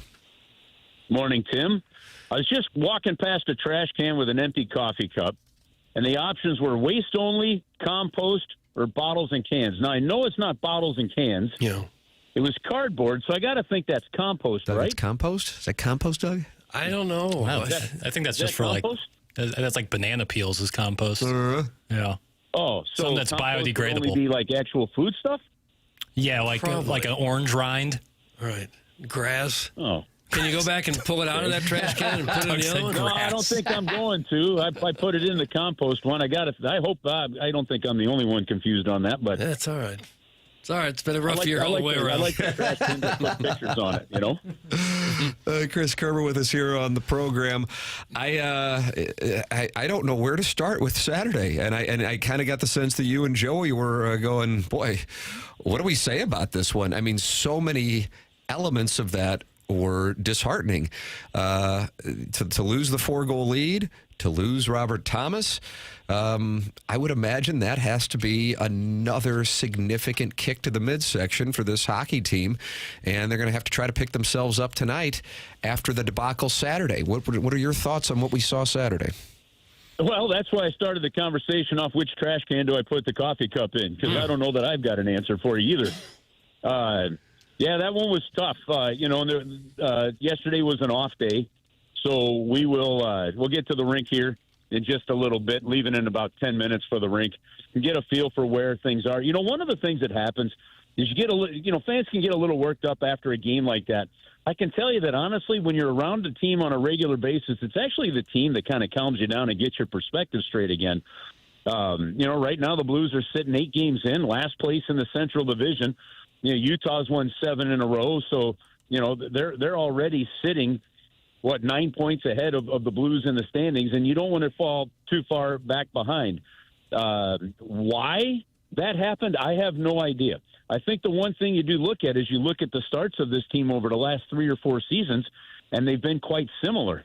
So, and that's with 3 different coaches. So honestly, it's just got to be on the players to kind of play it the right way, do a certain thing, and get it done. And sometimes when you jump, and we've seen that with this team before, you jump out to a big lead, I think there's a natural tendency to take the foot off the gas, and that they did, and it came back to bite them, and that's unfortunate. But again, kind of like the game of golf, you can't go back and take that one back. You just got to now make sure that you do better against Pittsburgh tonight. In 4 of their 8 games, they've given up 5 goals or more. That's certainly not a recipe for much success. What's happening on defense there to cause that? Well, you know what? I think sometimes it's a forward thing as much. I don't know that the forwards are getting back and helping out the same way. And that's been an issue because, Doug, I was looking at that same nugget this morning, but I also realized that, in the last 2 games, they've scored 4 goals in each of the last 2 games, right? So getting the goals hasn't been a problem. It's really been just kind of preventing them. And then it's sort of like you talk to the guys, and it was like, well, they kind of forgot how to play in the third period. Things got yippy. And, there's still a good amount of young guys on this team, right, that are going to make some mistakes. They're clearly trying to sort through the defensive side of things in terms of what their D pairings are going to be. The forward lines, game in, game out, have been jumbled around. They're trying to find consistency. So, you know what? I think getting a lineup and finding one that works has been a bit of a struggle for the team this year. You think we'll get much clarity on Robert Thomas? Any sense of how the severity of it? You know what? We'll find out. I think there's a chance he could play today. I think he got wrong a little bit on that DeBrincat hit. It's the same shift that Jake Neighbors got hurt on. So from a broadcast standpoint, we were so focused on Jake, we didn't see Thomas go off after that hit. So Jake went down on the one end, and in the neutral zone, Thomas got hit by DeBrincat. So I think that Jake looked like he was pretty banged up after the game. Robert could be one of those game time ones. We'll see how he fared with a day off yesterday. So hopefully neither are too bad, but we'll just have to wait and find out. I do know they haven't called anybody up, and they didn't need to, really. You have a healthy forward, and Toropchenko may be able to go, and if that's the case, that's 2 forwards there. So we'll just have to wait and see how that one plays out. But I think Robert Thomas will be okay. Yeah, hopefully Neighbors, too. It's kind of odd that the team is off to a rough start, and you got one guy off to the best start of his career. He's got 6 goals already. He's played really well, hasn't he? Yeah, he has played really well. He's been in the right spot. He's done the right thing, and that's all been really good for him. And that's just a matter of just kind of going to the net and doing what you're supposed to do. That's exactly what these guys talked about. Chris Kerber, our guest here on TMA 101 ESPN, with us on the Collier and Thompson phone lines. Jeremy Rutherford's column this morning in The Athletic, I would tell our audience, is recommended reading. And he writes, on Sunday, less than 24 hours after the meltdown in Motown, Jim Montgomery admitted what's unfolded was unexpected. Quote, I did not feel that we would be going through these kinds of growing pains. I did not foresee that. Every year there's growing pains. You just don't know to the degree. And right now it's a further degree than I expected. But we will get them back. With regard to the start and the growing pains, I think one of the things, I know from hosting the show the morning after the Winnipeg loss, Curbs, so many Blues fans were going, I'm really upset, but I'm so excited about next year that gives me some solace. And so now I think with the way things have started, and again, it's super early, people are wondering where this thing is going to go, especially if there are some health issues. So from your perspective, seeing what they were able to do at the end of last year and what we have seen so far this season, what are the things, if you want to get into the hockey intricacies, that you saw last year that made them go and at the start of this season that have made them struggle? I think in the end, when they really started to click last year, and the things that made them go, it was just making the smart plays, the dump-ins, the getting in on the forecheck, the making sure that you are, you've got support. The forwards are high. The Blues really started to increase the amount of zone time that they had, things along those kind of lines. I think right now they're trying to stretch it. They've got a system where they're looking to stretch the D. Some of the passes are there. The execution, honestly, Tim, just hasn't been there. You'll see a guy will make a really good pass or put it in the right spot, and it bounces off another guy's stick. I think some of that offensive zone execution isn't there. And honestly, look at where they've scored their goals. A lot of them at the front of the net. They've just got to get there more. Their actual numbers in terms of zone time and possession in the offensive zone are actually pretty good, but they're just not getting it to the front of the net there. So, to me, that's one of the biggest things. You go in deeper and look at some of the analytics and some of the metrics, and you're like, okay, they shore up defensively here, and they'll be pretty good. Now, that means everybody. That means forwards and everybody, too, when you talk about shoring up defensively, because, guys, they're 8 games in, and they have not they haven't allowed a team to get even 30 shots on goal yet. So they've had a couple of stinker of a games from goaltending. That hasn't been a problem for the most part over the last couple of years. So, I mean, if you buy into the psychological aspect of sports and you're looking for something positive, I guess we call this early season adversity that could make you better. And Joel Hofer starting tonight. I'm assuming that was kind of planned out before the trip began, but if so, that's a big opportunity for him to show something. Played really well against them last year too, Martin. So I think there's you're coming into a place where I think he's got a little confidence, and they're going to need him. I mean, it's a back-to-back because they'll fly home. They played Detroit on Saturday, and Detroit doesn't play against until they play the Blues on Tuesday, and the Blues have to play tonight. So back-to-back, you knew they were going to get one of them. If they go that route, this is a place he's had some confidence in. We've talked about how early it is still in the season, but they have played like almost 10% of the regular season. Do you get any sense that they're starting to get a little tight, starting to get a little concerned, and losing a little bit of confidence maybe? No, listen, that's what I was talking about, dude. Like, you get around the team and you go into the room and you talk to guys, and there's still there's a veteran presence and kind of a calm to it. So not an acceptance of the fact that they've started this way, right? But just to know of like very matter of fact, next game, next man up kind of thing. So no, I don't think there's any of that. They just are very businesslike, which I think is a positive thing. Chris Kerber with us here on TMA. He is headed to the rink for the Blues skate, where they will get ready to take on the Penguins this evening. Blues and Penguins pregame here on 101 ESPN with Chris Kerber and Joey Vitale, 5 p.m. Puck drop at 6 p.m. as the Blues try to bounce back from the debacle on Saturday night. Kerbs, always appreciate the time. Thanks so much, sir. All right, guys. Have an awesome week. Talk to you during the week. Thank you. It's Chris Kerber with us here on TMA. Tim McKernan, Doug Vaughn, Martin Kilcoyne, Jackson Burkett with you on the program. It's the Morning After, presented to you by Brown & Crouppen on 101 ESPN.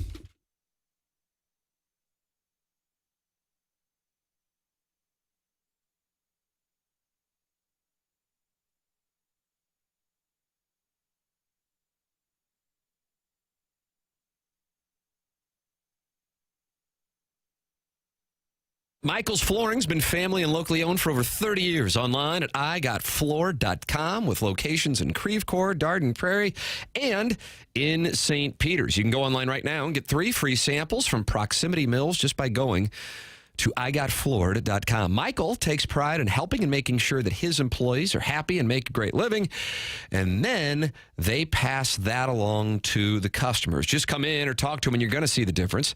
They want to make sure they suggest the best thing for you, not pushing what corporate is telling them they have too much of. There is a reason that he has continued to grow through the 31 years. Employees love working for him as they feel like family, and he makes sure they're taken care of, and this then rubs off to the families buying the product as they know they have the best interest of the buyers at heart. They have it all, but carpet is awesome, and it's back. They have so many varieties of all flooring and have 3 easy-to-get-to locations in St. Louis and Creve Coeur, Darden Prairie, and St. Peters. Come see why people are loving getting floored by Michael, and make sure you visit igotfloored.com.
beautiful, Jackson. It's not. Melodic. It seems a little depressing. But Well, that's the mood. I think it's a beautiful choice. Let's just wallow in the depression. Embrace it. Doug, hard to believe this is the 10th anniversary of this album. is it really? Great album. Doesn't time fly? Papers was 17 years old. Yep, I remember listening to this in high school. Slow dancing. No, probably just in my car. After a tough loss. Yeah, well, 15 was a tough year for Missouri. I was thinking Ladue, but Not great for my basketball career. I was praying for more tick. It's the little PT for the kid. more tick. So you wouldn't have been playing this had Missouri won Saturday. Well, no, I wouldn't have. Okay. No, I would be exuberant. Is Adele still cranking out hits? Oh, yeah. She was like the biggest thing going there for a while. I haven't heard her name. She took a little time away. She dropped an album like 2 years ago. Yeah, She's famous for not. She only comes out with an album like every 5 or 6 years. That makes you famous? Well, when you're as popular as she is, when you only put out an album every couple of years. She also getting married to that Rich Paul, agent of LeBron James, CEO of Clutch Sports. Oh, is that right? Yeah. What are your thoughts on Adele? 314-974-0101. Doug, let's get to the phone lines. I mean, let's go. Why not? Collier and Thompson phone lines. Load them up. Load them up. 314-974-0101 is how you can call in. Text in 314-399-9646. You're not happy. We understand. Let's work together to get better. I'm going to say it again. Okay. Let's work together to get better. Okay. Together. Better. All right. That's correct. And we're going to do it by you calling in and workshopping, just like the Colonel did with his listeners on the postgame show. Jackson, you don't have a sampling, do you? Oh, I sure do, Tim. Well, I'd like to hear it now, please. Screw Kirk Herbstreit and his dogs. I'm sick of seeing his dogs every week. We get it, dude. You got pups, okay? We don't need to see them just because they ride on a private jet with you. Answer me this, Gabe. Let's get a little bit further down the road. Before we go there, I promise I'm not going to fall asleep, guys. I just need Cody to get here. Mizzou is able to stay in these things, and I think I just watched us fumble the ball. F***ing hell. All right. Again, like, guys, we've established no talk about lotion bottles, no suicide jokes. Like, these are the rules on the show. Hey, Gabe, this is Coach Matt. $41,500 a year, an extra $3,000 if I clean up after my wife's boyfriend. Matt Zollers looked okay today. Kirby got to go, man. Like, the man got to go. He can go to New Orleans or some shit. I don't give a flying. This is brutal. That's the post-game show. Colonel will be with us coming up at 9 o'clock, brought to you by James Carlton of the Carlton State. Coach Matt gave his salary and then the things he has to also clean up. Right, his incentives. Gabe has certain rules, lotion, suicide jokes, a hard stop on those. That's because the guy said, he'll give him his $10 in perpetuity even after he's gone. Nothing wrong with a good moisturizer, though. The way the post-game show opened up, Jackson, for those who are not with us in the 7 o'clock hour, this gentleman started things off, and about 3 minutes into the post-game show, the Colonel had enough. Ryan Wimhoff, as an OC, ever gotten two quarterbacks' legs broken on the same play in this? Guys, that's it. I can't do this stupid He's shit had it right now. Injuries happen. If you're blaming Kirby Moore for broken legs, you're stupid. I don't know how else to put it. Like, I can't do this all night. I am happy to have reasonable conversations. I agree the play calling was questionable. The OC getting the quarterback's leg broken that's a dumb comment. This is brutal. Okay. Did it look like the Vanderbilt player was grinding on Bo's foot when he was down on the ground? Did you see that quick shot? Yeah, I saw. That's a point where I've never played football in my life, so I feel like I should let others speak on that. Yeah, I had a week with the St. Louis U High freshman team before being cut for safety reasons, so I probably can speak on it. I think you're probably lasted a whole week. Could you imagine the Chiron on ESPN if they put you on as a guest 1 week? My father-in-law, who is just the kindest and most wonderful gentleman, and we text during games, and he comes over to the house yesterday, And the man played college football. You know, now I'm going to make it clear. It's not like he was at Alabama or something like that, but he played at Southeast, and he played rugby into his 60s, you know. And he says to me, he goes, I don't know football like you do. And I said, I gotta be assure you do. I said, what a kind thing to say. But my God, I was cut for safety reasons in a no-cut sport. So I'm going to yield. Sport coaching. I'm going to yield to your knowledge. Maybe he saw your spreadsheet of backup Thank you, kickers Martin. in the SEC and said, good God, what has my daughter My wife done? and I were sitting there talking yesterday. She goes, what are you typing? I go, I'm just some notes from the game. And in reality, it's a spreadsheet. Doug, here it is, a spreadsheet of every kicker in the SEC. Okay. And I just wanted to confirm that Missouri was the only one that went into the season with a true freshman as a backup. And what really surprised me is that some schools have 4 place kickers. Missouri has, I guess, 2 now because one is tweeting about how God is working in time with him to get his opportunity.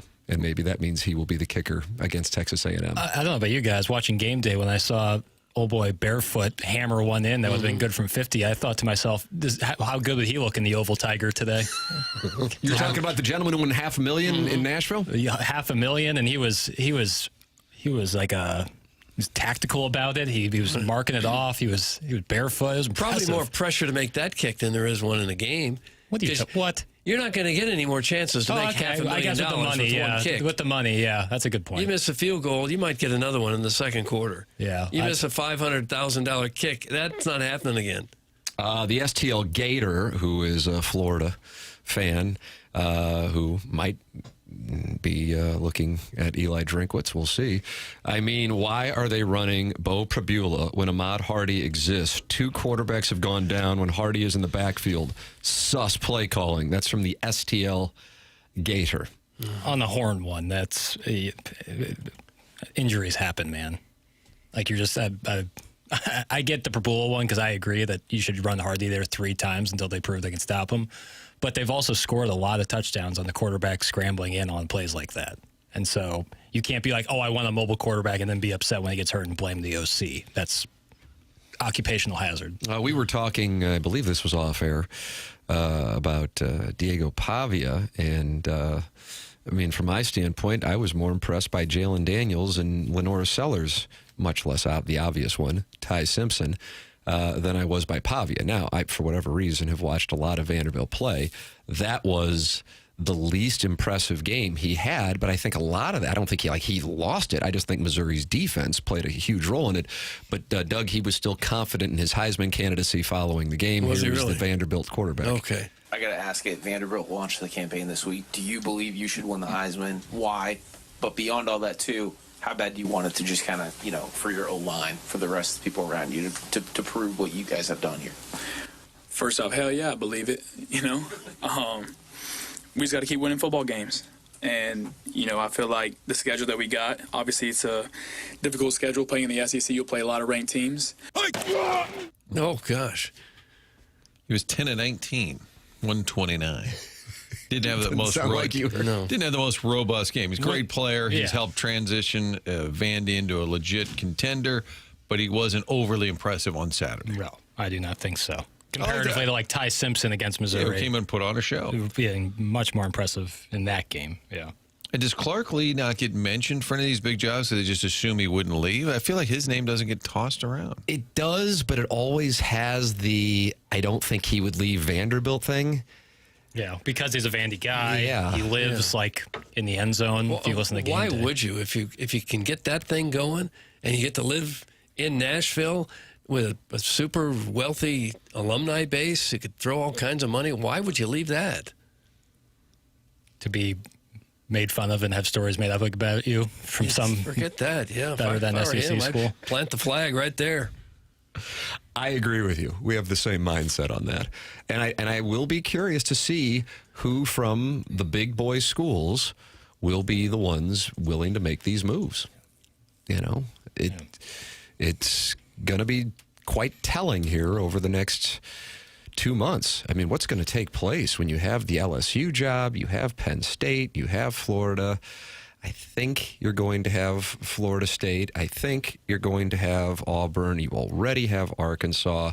And then the domino effect on where the coaches leave could be Columbia, Missouri, to go to one of these spots. And that means, of course, that one then opens up.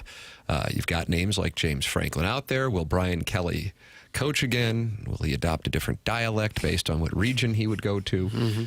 These are questions that we will see answered here within the next couple of months, in addition to what actually goes on the field. Gabe DeArmond with us coming up at 9 o'clock, brought to you by James Carlton of the Carlton State Farm Insurance Agency. And you are also welcome to email in for our Design Air Heating and Cooling email today, which comes your way at approximately 10:45. Design Air is online at designairservice.com.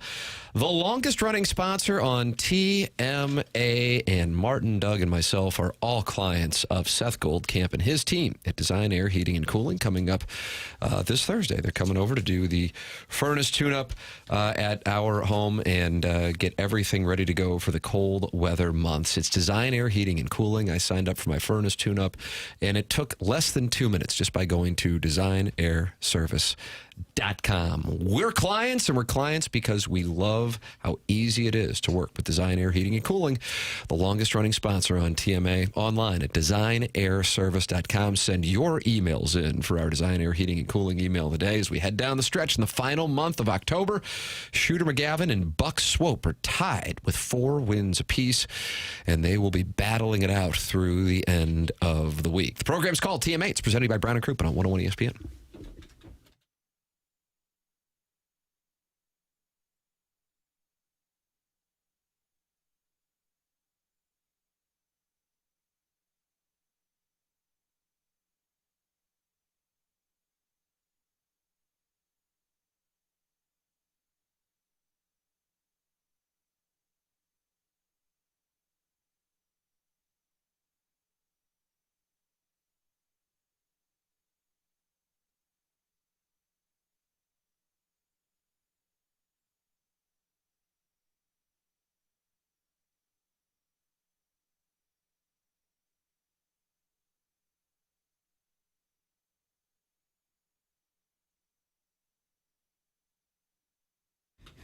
Tough to think about what to make for dinner as you're running around. Kids are keeping you running and busy. Well, if you're stressed out from all that, just go to the bistro case. When you go by Schnucks, there's food available that you can know it's healthy, and you just throw it in, heat it up, and ready to roll. The new bistro case full of unique restaurant-inspired dishes, including entrees like blackened salmon, barbecue pulled pork, garlic grilled chicken, all these wonderful, tasty flavors, all available in the bistro case at your neighborhood Schnucks. You can make it a meal by choosing new Pick 3 plates. That includes the choice of the entree, 2 sides. So again, if you're on the run, kids have sports, you're getting them from school, and don't have time to plan out a meal, you don't have to. Just go to Schnucks, check out the bistro case.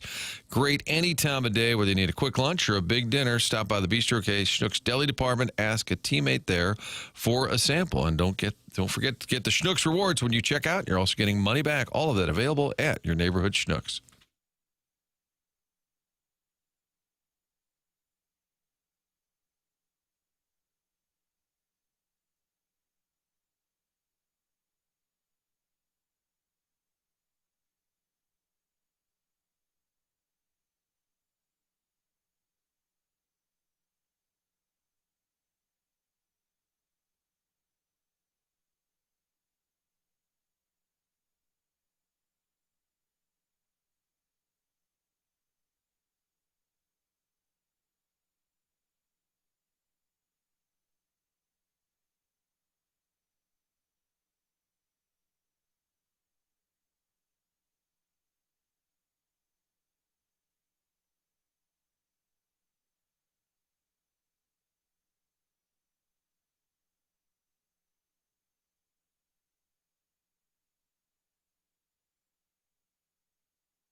This is Jackson with the Sports Center update brought to you by Saliga Heating and Cooling. The Lakers defeat the Kings last night, 127-120. Austin Reeves, 51 points, 11 rebounds, 9 assists for Revo. That was another Sports Center update brought to you by Saliga Heating and Cooling, a Daikin heating and air conditioning dealer.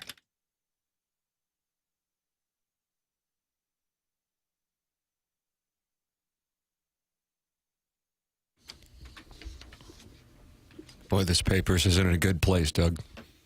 A little bit down. No sunshine out right now. Doesn't feel like there's sunshine in life. Oh, wow. Gosh. That's a little strong. Maybe for you. How about Coach Church coming tomorrow with Robbie Avila talking hoops? You'll love that. 9 o'clock tomorrow for all you people tired of the Mizzou talk. Billiken talk tomorrow. Coach Church, Robbie Avila here in studio. Yeah. There you go, Papers. Talk some ball. Yeah, it helps. I really look forward to talking to him with Shirts. He's great. Robbie as well.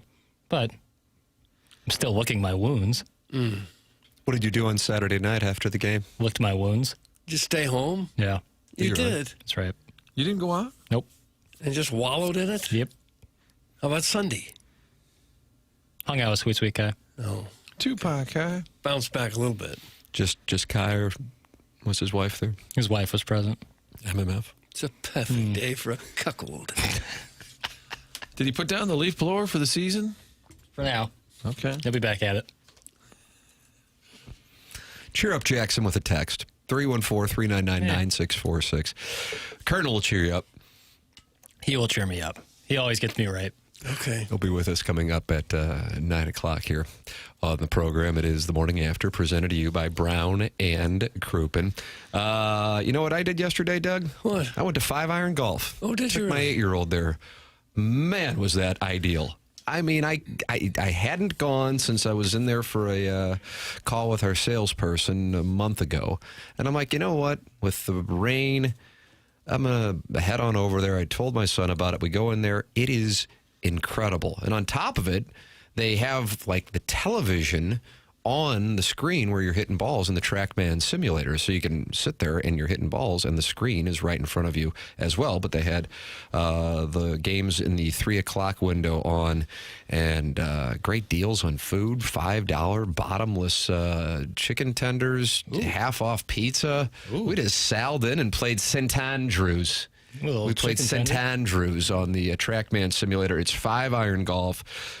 I can't recommend it enough. It's only $169 per month to be a member. And then when you let them know you're a TMA listener, you get 10% off that. I am going to live at 5-iron golf this off season. It's 5-iron golf in Clayton on Forsyth. And if you're looking for the perfect corporate happy hour spot, 5-iron golf, full service restaurant and bar, in addition to 13 TrackMan simulators, whether you want to practice or just socialize.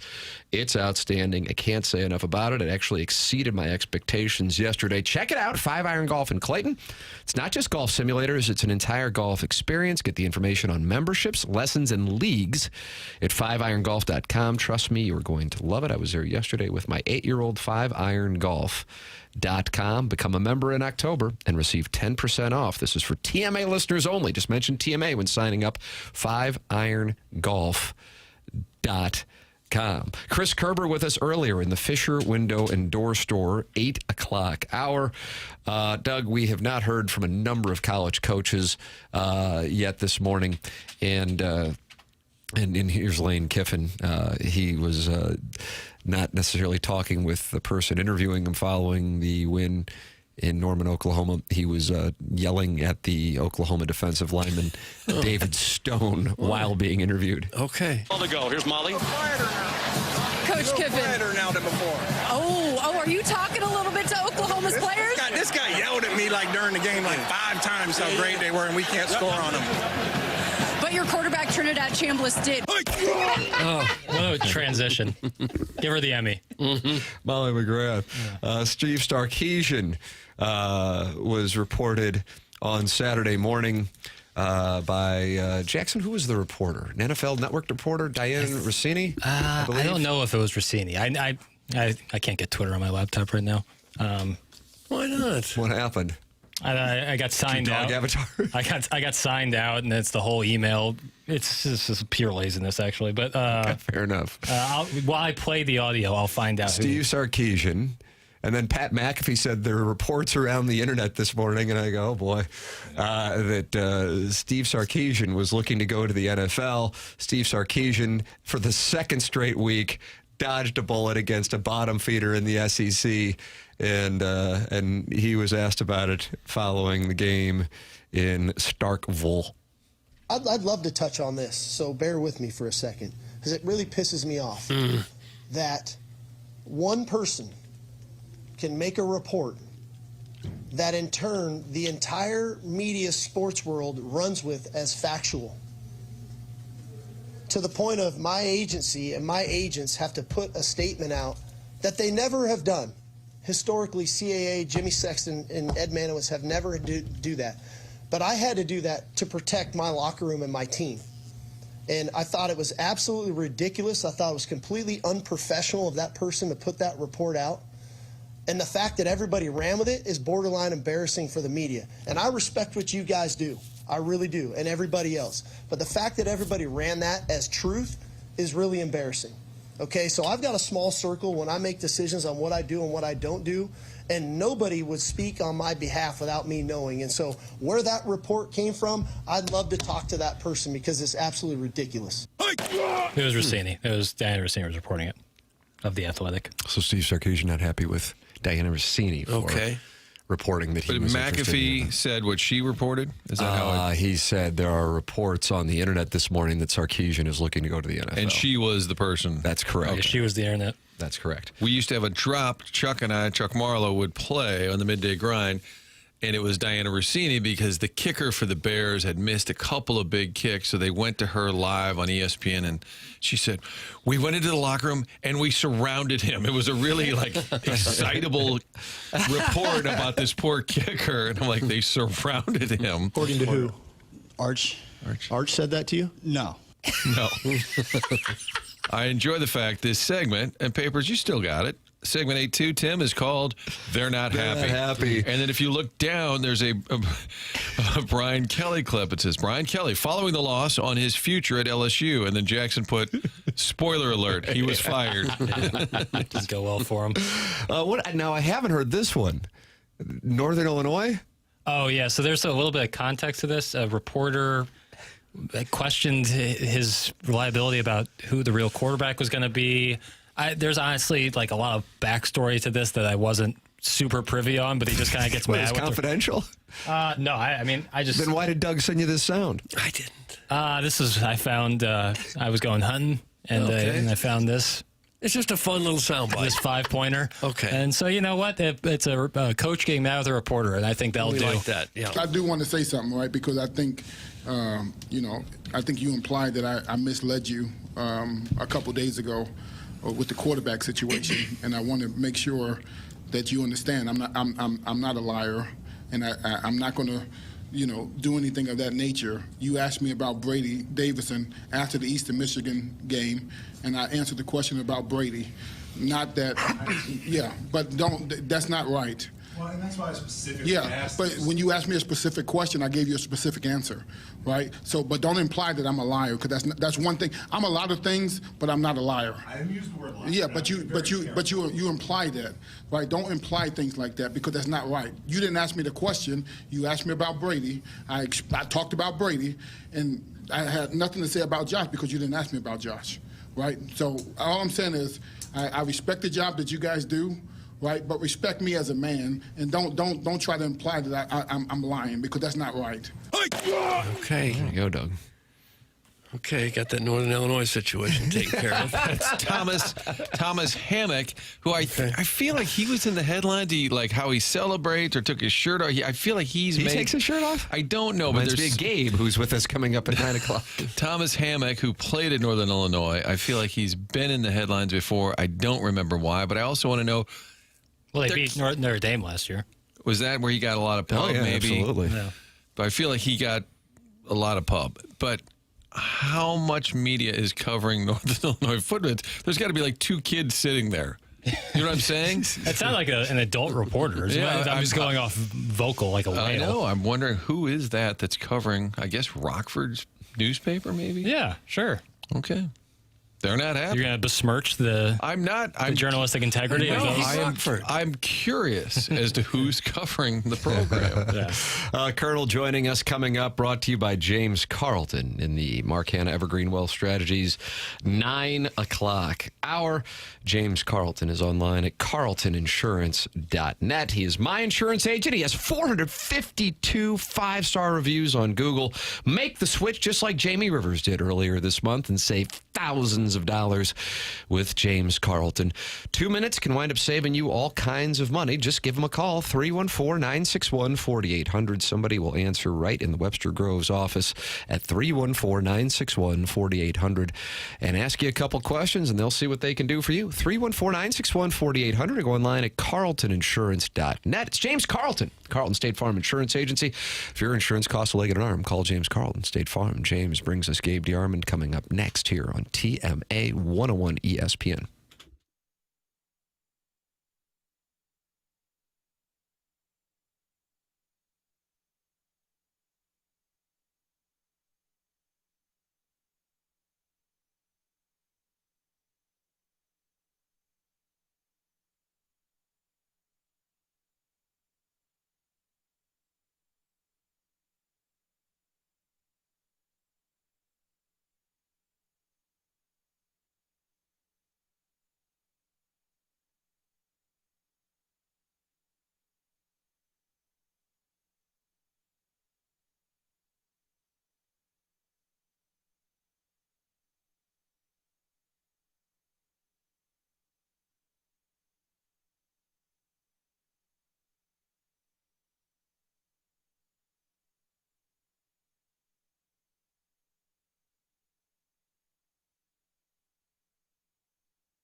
which I wrote. There is this thing which I Here you go, Jackson. This will lift your spirits. Even T&E, honestly, man. No. Just down. I couldn't even watch the LSU A&M game. Come on, pick yourself I up. was in such Buy the bad shape. boots. So what did you do? Did you sit in the tub? I wallowed. So what did you do on Saturday night? Did you pace? Just kind of hung Did you out. watch the Colonel's postgame show? I did. There you go. I sat there like on my couch, lying down with it right at 3 inches from my face, triple neck, and Triple neck. like when your chin's all down. Oh, yeah. God, man. Like it's so much down that if I tried using my Face ID on my iPhone, it wouldn't recognize me. Oh. Because I was scrunched up. Is that bad? Yeah. So essentially in the fetal position, Just rocking? just watching Gabe. Okay. Jackson, they're going to win their next 4. Yeah. They're going to be 10-2, and they're going to look like a totally different offense with Matt Zollers. Yeah. And the committee's going to say, how can we keep a team that lost by 3 inches at Nashville to Vanderbilt and by 3 points in Columbia with a lesser quarterback out of this field? This team beat Texas A&M. This team beat Mississippi State. This team beat Oklahoma. This team beat Arkansas. They're 10-2. We're going to send them to South Bend, Indiana to take on the Fighting Irish on Friday night. I'm back. Just like that. I'm all the way back. But then the quarterback got hurt on the last game, and they have to go with Drew Lock's younger brother in the I think playoffs. he's a cousin. Tommy? Yeah. Yeah. He's next up. We'll see. I hope that's not the case. Joining us right now to give us his perspective from PowerMizzou.com, brought to you by James Carlton, online at carltoninsurance.net. Doug, his name is the Colonel, Gabriel P. DeArmond. Morning, Colonel. What's up, guys? How you doing? Jackson's not doing well, and I thought you might be interested in lifting his spirits. Yeah, no, I think there's a lot of people like that. I texted some of my friends on Sunday morning. I said, I'm glad the Chiefs don't play today. I need a football detox. Yesterday kind of had a funereal feeling for the season. And I know that's not mathematically true. All the things you just were talking about could theoretically happen. I think most people understand or understood at some point on Saturday that is now incredibly unlikely. And I think it's a little bit like a grieving period. And some people will be over that by this morning. Some people will be over it by next Monday and convince themselves that, hey, we're going 4-0 and we'll rally around Matt Zollers and all that. And some people probably it takes the rest of the year. But I do like there was just, and I think part of it too was yesterday was like the entire state was kind of gray and rainy and all that. But there was just this kind of feeling of a mourning period for the season to me. And am I under the belief that you do not believe in that caller to your postgame show who said the offensive coordinator should be blamed for the injuries? Yeah, I don't really know how Kirby Moore broke both those guys' legs, or it's not a broken leg, it's a dislocated ankle for Beulah. But I mean, I don't know. Should we never run the quarterback? Is that now a thing? You can't win. And I am not saying Kirby Moore called a perfect game by any means on Saturday. There were issues, most specifically, I think the third down play on the goal line. But it has become just such a reflex. Well, our play calling sucked. Fire the offensive coordinator for every loss for every team. The Pavia injury, have you heard that that's definitely out for the season, or is there a chance he comes back later, or what do you know about that? Not definitely. So Matt Zenitz from CBS Sports reported yesterday, that it was not for certain that he was out for the rest of the regular season. And I checked a source close to the family that confirmed that report to me. I checked with another source and I said, so could he come back? And the answer was kind of like, well, yeah, I guess. I mean, probably realistically not in the regular season. And so you're looking at, could he play in a bowl game or in a playoff game? Maybe. But by that point, Matt Zollers will have played 4.5 games, and if he looks good, like, I don't think you're turning it over to a guy coming off a dislocated ankle for, so I think it's kind of like the playoff talk. Like, could he theoretically see the field again? Sure. In reality, I think probably at least his season here is over. And do you think the rest of the season now is somewhat graded on a curve because you are playing the backup quarterback? Yeah, a little bit. I mean, I think, if you can get to 8-4, if you can beat Mississippi State and Arkansas and compete with A&M in Oklahoma, like not 48-10 or something, then I think you have to feel okay about that. I mean, realistically, if you take any team in the country in August and tell them, okay, the last 4 games of the season, you're playing your third-string true freshman quarterback and a backup kicker, I mean, there aren't many teams that could survive that. No, I guess the plus side is the defense just looked really, really good. And maybe that's where some of the depressing thoughts come, is you had a real chance to win that game based on the way the defense played. I mean, this is an elite defense. I think there's a conversation to be had that this is the best Missouri defense of my lifetime. Nobody had held Vandy anywhere near what Missouri did. 17 points, 265 yards. By the way, I think it's fair to argue that 7 of their points came on an 80-yard run that might have been a 2-yard run if they called holding. And I understand you can do that with a lot of calls. There just were more consequential calls on Saturday than it seemed like there are in a lot of games. But no, that defense has absolutely played well enough for this team to be 8-0. And I do think that is part of the thing that has Missouri fans a little more down than just, hey, we lost a football game is, I mean, first of all, you don't have any idea who's going to be back next year, no matter what. But if you look at that defense, Chris McClellan can't come back. Zion Young can't come back. Damon Wilson almost certainly isn't coming back. Toriano Pride, who I think has turned into their number 1 corner and who has actually been playing well, can't come back. Stephen Hall, the other starting corner, can't come back. Dre Norwood, the number 3 corner, can't come back. I mean, you're replacing almost the whole thing, and so very much it feels kind of like you're starting over next year. Gabe DeArmond, our guest, brought to you by James Carlton of the Carlton State Farm Insurance Agency. He's with us here on 101 ESPN and the TMA STL YouTube channel. Colonel, the play calling, specifically down in Vanderbilt's 2-yard line, is what has a lot of Missouri fans scratching their heads. You have written a column breaking that down. People calling for Kirby Moore. You point out that Missouri called the timeout beforehand, which means Eli Drinkwitz called the timeout and was involved in the play call. Your assessment of that scenario in which Ahmad Hardy did not get the ball on 3rd or 4th down? Yeah, so I think the problem started on 2nd down, where they ran the outside zone to Ahmad Hardy, which is what you want to do. Connor Tollison and Vince Brown just basically barely got a hand on the guys they were supposed to block, and 3 guys met Hardy at the 3-yard line. So, if those guys get blocked and Hardy is one-on-one with a defender at the 2, I think he probably scores. He didn't.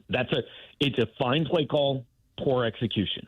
The 3rd down one is the one where, look, I'll side with the people. I don't understand the call. I had to watch it probably 7 or 8 times to really figure out what Missouri was trying to do. I think what it was trying to do was run a slip screen to Brett Norfleet where he blocks the guy coming off the edge and then slips out into the flat, and Pavia, as the defender comes toward Bo, he drops it to Norfleet. Well, the problem is Norfleet's at the 6-yard line, and there are 3 guys between him and the end zone with no blockers. I mean, the only way that play works is if you just fool everybody, right? And he's uncovered. Or maybe if he has to beat 1 guy. But there's 3 guys there.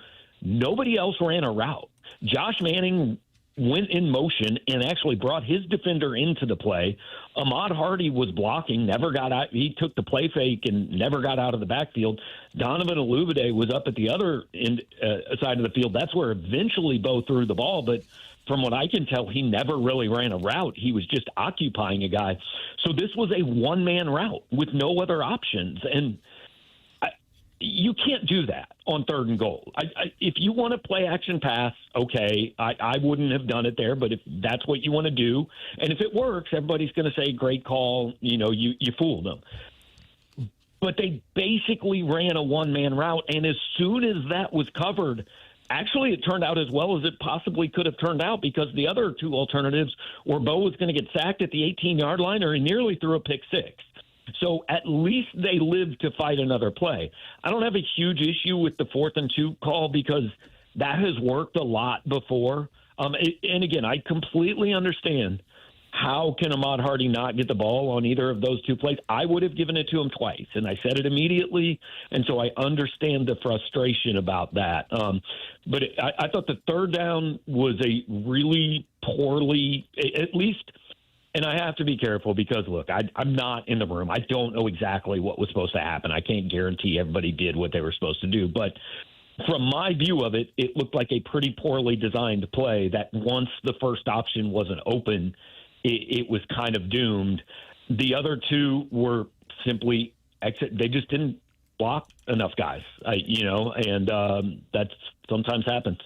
It seems like there's got to be a way to get Olugbade the ball more. There just has to be a way to involve, and I don't know if he got nicked or anything else, other circumstances, but it just seems like he's ready to emerge, and yet 1 catch for 1 yard on Saturday. Yeah, I think, encouraging part, and it was interesting, I know Louis Riddick was very surprised, and so was I, that Olugbade was not really on the field in the last few plays there, the Hail Mary play specifically.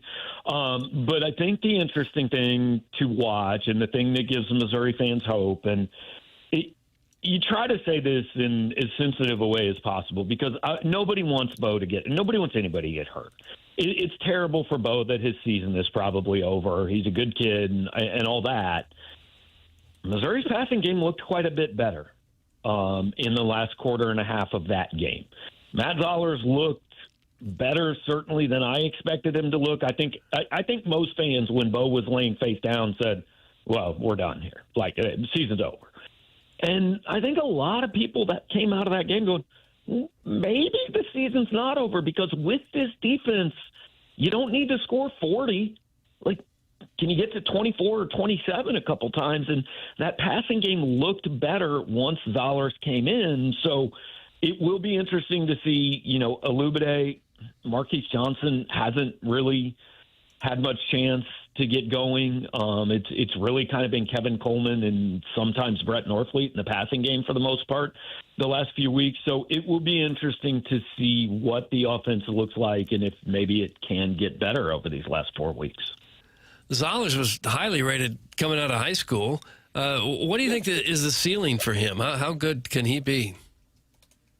Well, I mean, the hope certainly is that, hey, this is the guy that Drink's been looking for, right? Because I think the fairest knock on his time here is he's never had that kind of next level quarterback. Like Brady Cook won a lot of games and did a lot of good things here, but he never really seemed like that guy that just, I'm going to put you on my back and lead this thing, right? I think through 7 games, it's fair to say whatever you thought of Bo, he also wasn't that. He hasn't had that guy that you look at and say, hey, this is one of the best quarterbacks. This is the reason we're going to win. The ceiling is that's what Matt Zollers is. But, let's at least see these 4 games before we make that determination. Gabe DeArmond with us here on TMA. Colonel of the kicking situation has certainly been a thorn in Missouri's side. Robbie Meyer misses the 29-yarder. And then yesterday, one of the kickers they brought in after Craig's injury against UCLA tweeted about kicking in God's time and trying to attempt to see if that meant something. Your assessment of the kicking situation and anything else going on there? Yeah, as far as the tweeting, that was weird. I mean, that would have been like after Bo struggled, after he threw the pick in the Alabama game, and Matt Zollers tweeted out video of him throwing passes. I don't know. It seemed really strange to me. But after that field goal hit the upright, and look, everybody misses sometimes, right? We get it. But given what Missouri's kicking has been, that was really damaging. After that field goal hit the upright, I think I posted on Twitter, I said, if he manages to win this game, Eli Drinkwitz should get the National Coach of the Year trophy sent to him today, because it is being held together with duct tape and baling wire and your third-string quarterback. And literally, you can't kick a field goal. I mean, that team has to operate as if it cannot kick a field goal, because that play, it was interesting. Drinkwitz was asked about the reaction of the team after Bo went down, and he said, honestly, we were okay then. We bounced back. I think what really got us was the missed field goal, because we'd been down there twice and got 0 points out of it. And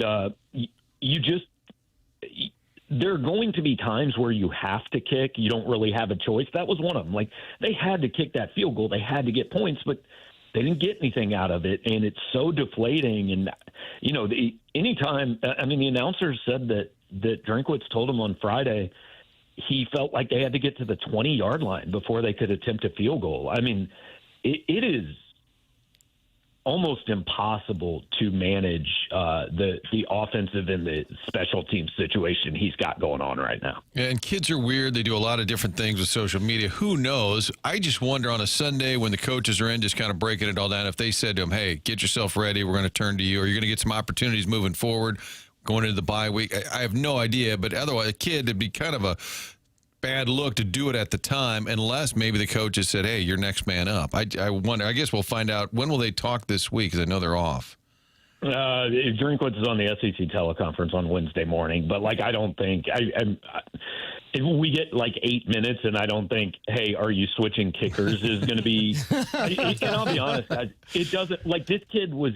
They signed him off of JUCO in a panic move to add a warm body.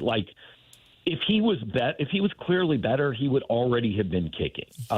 Even if he's your kicker, it's not going to suddenly be okay, we can kick 45-yarders now.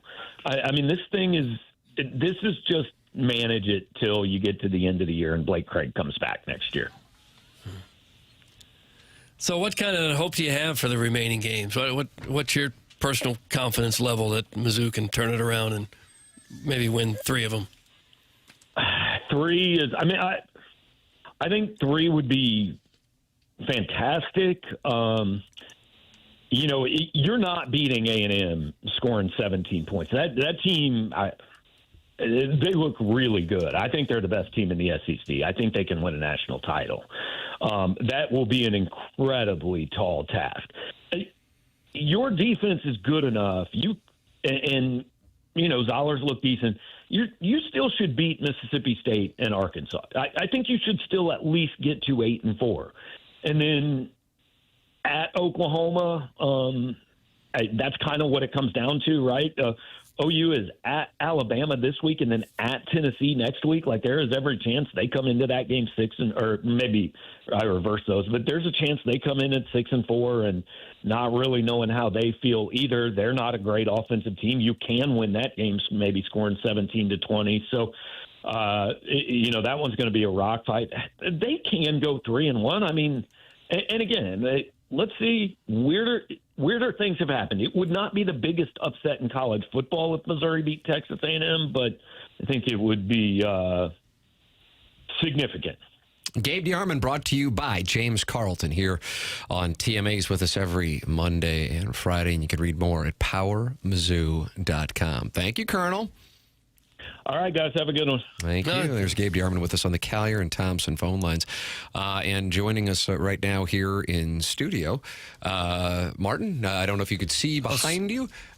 Jim, what's going on? I have people that don't watch it on TV, I have my back to the door, so there could be a mass murderer walking in. I wouldn't know. I thought you knew, but I could tell based on your facial Doug would take cover, and I would. Jim Olive is not a mass murderer, by the way. Just what a great introduction. Jim, step to the mic while I take Jim, you are not a mass murderer. Welcome what a big to the win show. for you. Oh, sorry. That almost took him out with a chair. Morning, What a great boys. introduction. Morning, Jim. How are you? Is this where all the magic happens? This is it. This is it. Isn't it magical to be in here? It is magical. And be introduced as a non-mass murderer. Yes. Just trying to paint a bit. Like when Kurt is back there, he could be writhing in pain. I would never know. I'm like, geez, KG, answer the phone. What's wrong with you? I never can see what's behind me. But Jim Olive, our buddy from AutoLoanPro.com, is here to talk about a really cool event. We got a lot of hockey fans, obviously, on 101 ESPN. I've always heard about, this Pee Wee Quebec tournament. But we have St. Louis kids that go to this every year. We do. This Wednesday night, October 29th, from 6 to 9 at Centene, we are going to have an alumni game to promote the Pee Wee Quebec event. It's the most prestigious hockey tournament in the world. It's got over 120 teams from across the world meeting to play in Quebec in February. It's the 66th year of the event. The boys are sent to live with billet families for about 2 weeks to get a glimpse of what their future could potentially look like if they continue on the path they're on. And the kids that have played this, so people understand, when we say 2013, that's the birth year. So these kids are 11, 12 years old. 12 years old. And they're going to get the chance to go up there and play in this tournament. But over the years, our local talent have done this, right? Some of the biggest names in St. Louis hockey? So some of the biggest names in St. Louis hockey, for over the past 30 years, we've been sending a team as St. Louis. Matthew Brady Tkachuk. Never heard of him. Never heard of him. Ben Bishop, Joey Vitale, Patty Maroon, a lot of local boys. And, Nice. Yeah, I've heard about this event. I mean, this is a big-time tournament. This is one of the premier events. For us, what we did was this is a 501c3. So the Blues organization we've set up bluesnightout.com. Shameless plug. You can get tickets there. But also what we've done is we have acquired a lot of items for people, like, sports fans to bid on. We have something for everybody. We've got Wayne Gretzky donated some stuff for us. Never heard of him. Never heard of him. Sidney Crosby, Quinn Hughes, both the Tkachuk boys. Wow. Nice. A lot of the current Blues players have helped us out and supported us in this event. We're going to have some royalty there as well. Kelly Chase, Paul Stastny, Tomer, Kairu, several of the other boys are going to be present that night as well. Outstanding. Bluesnightout.com is where you can learn more about it. It's October 29th, so it's coming up this Wednesday, taking place at Centene. It's the 2013 AAA Blues Pee Wee Quebec alumni game, and you've got some big-time names, and you also have some big-time items. So for our audience, what can they do to support, Jim? So there's, again, you mentioned it several times, bluesnightout.com. They can go on there. They can look at the items that we have, the auction items. They can buy tickets for the event on the website and just kind of come out for an amazing, eventful evening. There's going to be a lot of guys there. We're going to have a game that will feature players from 1980 to 2012 birth year. Wow. So there will be a game at the beginning. It'd be a great night. Honestly, if you're a sports fan, if you're a hockey fan, to see some of these guys come back, support the current players that are going to be here to come out and support. We have some of the coaches coming. Steve Otter, I think, is coming out. Oh, nice. It should be an amazing, eventful evening. Have you gone to this Quebec tournament? You've been up there? I have not, because my son is playing in it this year. So for us, this will be our first year. We dropped the boys off in Quebec for 2 weeks. They live with another family, and the moms and dads get to kind of hang out at the hotel and do their thing in Quebec while the kids are doing their thing. That's big stuff for an 11 or 12-year-old kid. That's a life-changing type of experience, isn't it? It definitely is, and I think it's just, again, to kind of get them a glimpse of what it could look like. A lot of these boys, when they hit 14, 15, 16 years old, start getting, potentially drafted into like the OHL, USHL, different things like that, to where they go and live with other families, and it gives the boys a glimpse into what that's going to look like if they continue on that path. What we really need to do is find the family that Vitale stayed with some 25, 30 years ago, whatever it was, and see if they're scarred for life from a young Joey Vitale staying with them for 2 weeks. How about this? Kerry Davis of the Fast Lane just texted me and says, Marsh's team won that tournament back when he played. Really? How about that? Andrew Marks, Jackson, producer of The Fast. I your didn't know guy. that. Yeah, how about that? How cool And is that? I think historically St. Louis has done okay, right, in this tournament. We have done well over the last several decade, give or take. And just to even be invited is such a prestigious thing. Yeah. Because it is a select group of teams that get to go every year. And again, like for our boys, we're currently, we won't know until Wednesday where we are, but we're currently 22nd out of, I think it's 1,100 teams. Wow. That are in that birth year. Wow. So we had a great weekend. So shout out to the boys. I think we'll be moving up, I think. Is young Strickland, he's not quite 2013, is he? Andy's kid, Ty, is I think a little Strick's kid younger, is maybe maybe? a year or two younger. Yeah. Okay. It's pretty amazing how good a 12-year-old hockey player can be. I've seen some kids at the high levels of that. It's really pretty amazing what they do in it. You know what's even more fun is watching, because obviously we have to take our kids to practice, and they're on the ice 7 days a week, is watching what they work on in practice coming to life in a game. And that's, as they continue to evolve and the boys continue to get better, obviously they want to, play like the big boys do, down at Enterprise. But watching that stuff come to life in the games and how they're growing as a team and how they're growing as individuals and players it's super cool. They practice 7 days a week, do they? Most of them are on the ice 7 days a week, but we're on the ice with practice and games, usually 5, 6, yeah. How about that? And you guys have seen Jim on those commercials for All Alone Pro. They run during the Blues games on TV, and you're coaching Robert Thomas, Yeah, right? number 18, getting some words of wisdom from you, Jim. right? I'm giving Tomer tips. Yes. Right. I'm sure you would agree on that as well. Jim Olive with us here on TMA. Once again, the website bluesnightout.com. It's the 2013 AAA Blues Pee Wee Quebec alumni game. It's taking place this Wednesday from 6 to 9 p.m. at Centene. It is going to be one incredible event, and you can check out all the items that are available at bluesnightout.com and come out and support a really worthwhile cause. Jim, thanks so much for coming in, man. We really appreciate it. Really appreciate the time, guys. Appreciate you having me and allowing me to try to support the boys here. And really thanks St. Louis for, if you can come out, that'd be awesome. If you can't come out, get online, check out the items. There's something for everyone literally in there. So please, anything you can do to support our event, we would greatly appreciate it. Absolutely. Jim, appreciate it. Thank you so much. Jim Olive with us here. Bluesnightout.com is the website. We'll take a break, come back with more TMA here on 101 ESPN.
Oh, no, not Mazzy Star. Not Mazzy Star. It's never good. When It's you gonna hear put you on the Mazzy edge. Star and Hope Sandoval with that tambourine, you know somebody's really wearing it. Doug, do you hear Hope Sandoval's tambourine? Yeah, faintly. When you think Hope Sandoval, do you think of either Pablo Sandoval or Hope Solo? Good question. Hope Solo, friend of the show. Pablo. Yeah. Pablo. The panda? Yeah. This feels like every Netflix show that has a drug scene uses this song. 100%. Great call. Perhaps coincidental or not, Martin, but this was blasting throughout the Sigma Chi Xi Xi chapter in the fall of 1994. Art, Like I said. life imitates art. Like I said. Yeah, that's a great TMA call. 101 ESPN. Mark Hanna, sponsor of the 9 o'clock hour here on the presentation. We've been joined by Chris Kerber and Gabe DeArmond, and Jackson Burkett is not having a good day. We think that he will be back by Thursday. It's going to take you that long to get over It's going this? to be 5 days. No, I mean, I'll be all right. Did you feel it was season ending? Just No. everything involved? No, you don't. Okay. No, because if you run the table, Free money. beat A&M, Alabama and Vandy continue to win, I think you'd have a better claim than someone like Notre Dame, who would also have 2 losses, a loss to a team that you would theoretically beat, and your 2 losses are against top 10 teams. So You want Vandy and Bama just keep rolling. I think if you're like out there, like if Notre Dame runs the table, they're in. I think Mizzou would be in the same category. I truly do. They'd have better wins, and they'd have a win against A&M. And then you could see them winning the national championship. Why not? Why the hell Win a not? little natty. You know? We'll rally around Matt Zollers and play winning football. Now I think it's a tall task just to win against A&M, let alone run the table. But that's why we play the games. You don't decide the games on paper, Martin. Hope will rise. Yeah, Hope Sandoval. Not Hope Solo. I'm glad we're finally done making believe that Mizzou was good enough to make the playoffs. That was never going to happen. It's what they do after all, is disappoint us. That's in the 636. Wow. You'll be on a ESPN panel show in no time with takes like that. I do think Zollers is auditioning for next year. I mean, if he's really good, Yeah, and God agreed. bless Bo Perbilo coming back from injury, all of a sudden it changes the look of next year's quarterback situation. Bo could transfer somewhere else and make $2 million a year. Just For a throw senior the year. ball to Illuminate. I don't know. Find one. That's why I always yell. Find one. I'm not an offensive coordinator by trade. I'm not classically trained. No. I think I would get him more involved, especially on that final drive. It seems like he's come up clutch before. It Get him could out be there. they've tried and Bo just doesn't find him. That's usually what separates the great quarterbacks from some of the other ones, is they know who's going to be open. And they find him. Just like how Bo missed that pass in the Alabama game. There was a guy open. He just didn't find him. Speedy Keys. But it was Riddick pointing out that he wasn't out there in that late drive, too, which is strange. Yeah, that's weird. But I'm going to get on that. You want me to get on that teleconference, Tim, Wednesday? Yeah, and SEC? ask about the kicker. And I'll start it off with a kicker question. Hey, Coach, real quick. Social media, monitoring your backup kicker.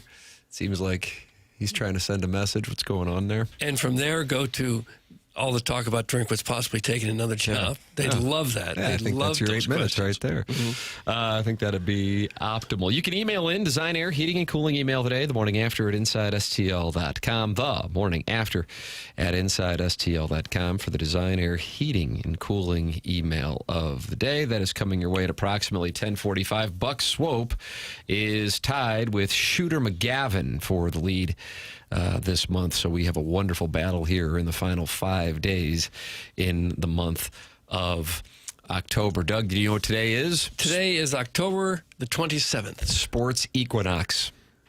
You've got baseball, you've got football, you've got hockey, and you've got basketball. It's the Sports Equinox. Okay. Game 3 tonight, along with NBA, NHL, and Monday Night Football as our Chiefs take on the Commanders. Marcus Mariota getting the start, Jaden Daniels out. We only get this equinox for a couple of weeks, right? There's no other time during the year other than October. Yeah, this is Baseball could extend all the way till Saturday. And it depends on your definition of football, because they play football. And We're talking all about the times of year. the major events. Also, I believe it's the 19th anniversary of the St. Louis Cardinals defeating the Detroit Tigers in the 2006 World Series. I think today is that day. Oh, yeah. Okay. Do with that what you will. Well, maybe that'll pick up your spirits. It won't. No, It won't. Gosh. Do you remember it? You would have been 9? Vividly. 8? It was the first real season I remember. Good season to remember. It's true. This is post-game. But I can still tell you're in a funk. You're not in a good headspace. We'll be all right. Listen, I've experienced losses from the University of Missouri before, but it takes some time. Is this on the Mount Rushmore? No. What's the Mount Rushmore? Oh, Norfolk State. I'm talking about George Washington, my then. lifetime, so you're not going to hear Tyus Edney, because even though that's in my lifetime, I wasn't Flea watching. kicker, 5th down. They Yeah, will not be included. It won't be hey, included. I understand.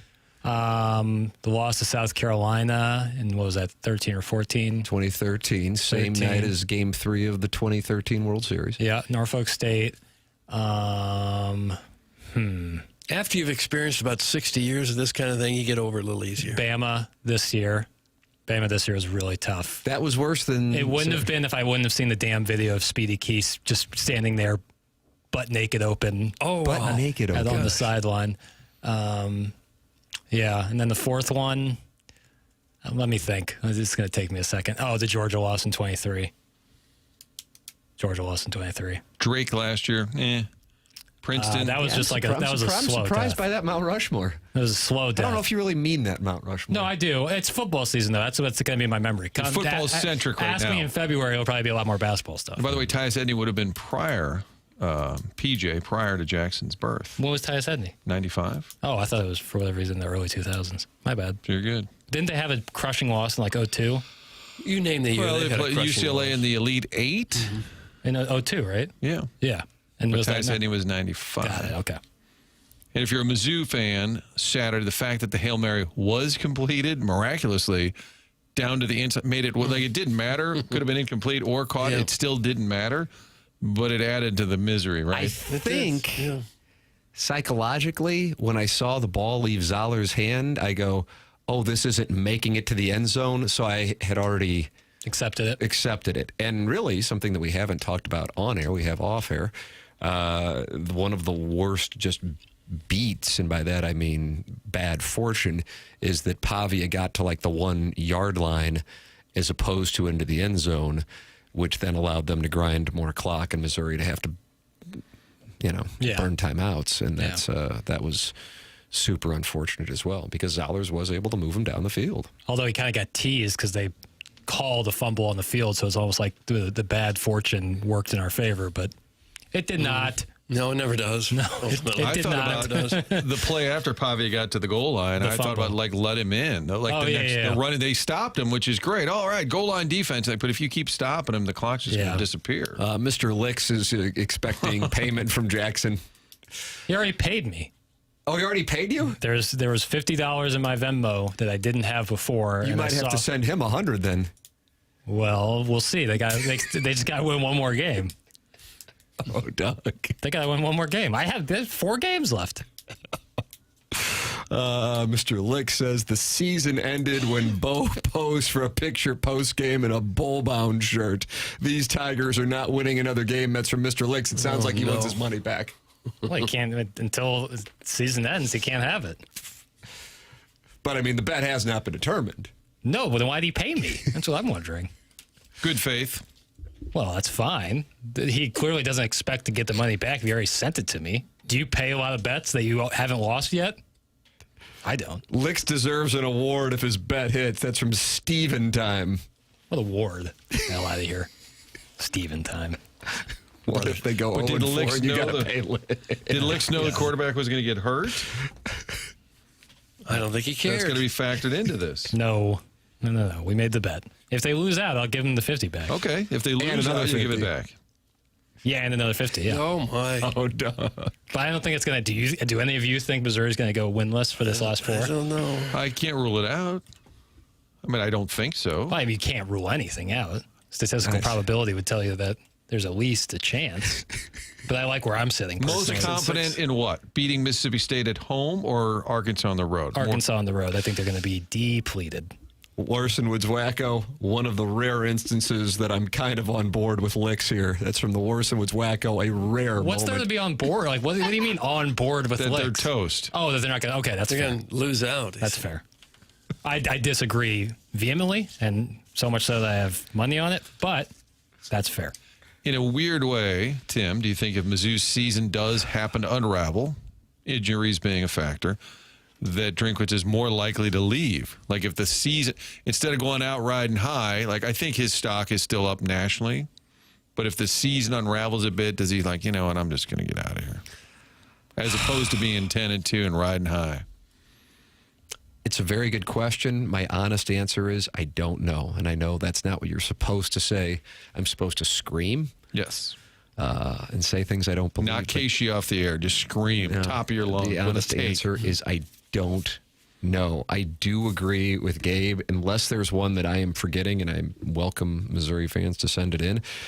It is, I think, at least the last 3 games, because UMass, whatever, and it certainly wasn't this way against South Carolina. The last 3 games, it is the most impressive defense that I've seen, mainly because you're talking about what we saw in the second half against Alabama and then just smothering Vanderbilt. I mean, holy crap, and what they have on their edge rushers. So in that sense, it's a real shame that they're not going to be able to capitalize on that.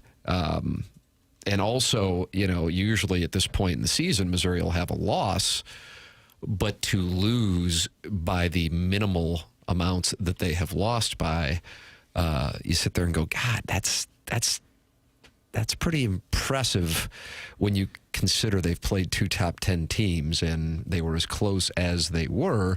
The other side of it, however, is that speaks to how bad the offense is, or at least has been against these caliber of opponents. And then also, you got to keep in mind, they were trailing Kansas in the fourth quarter. They were trailing South Carolina later in that game as well. And they were very fortunate that Auburn has what they have with a kicker who is coming off of a serious health situation and just can't kick the ball like he used to, because that guy was a really good kicker. As you now know, I've done a lot of SEC kicker research, Martin. The kids don't really need their dad on a Sunday. I mean, that's a day for dad to dig in deep on SEC backup kickers. Thank you for saying I hope all the great parents understand that. Let them run the streets. Thank you. Thank you. Well, the Mizzou defense was obviously very good, but they're going up against some good defenses too. Yeah. I mean, we can complain about the offense, but, you know, they're going up against the same sort of defense that Diego Pavia and Vanderbilt went up against Mizzou. They're seeing some good defensive teams. But they is on scholarship too. Yeah.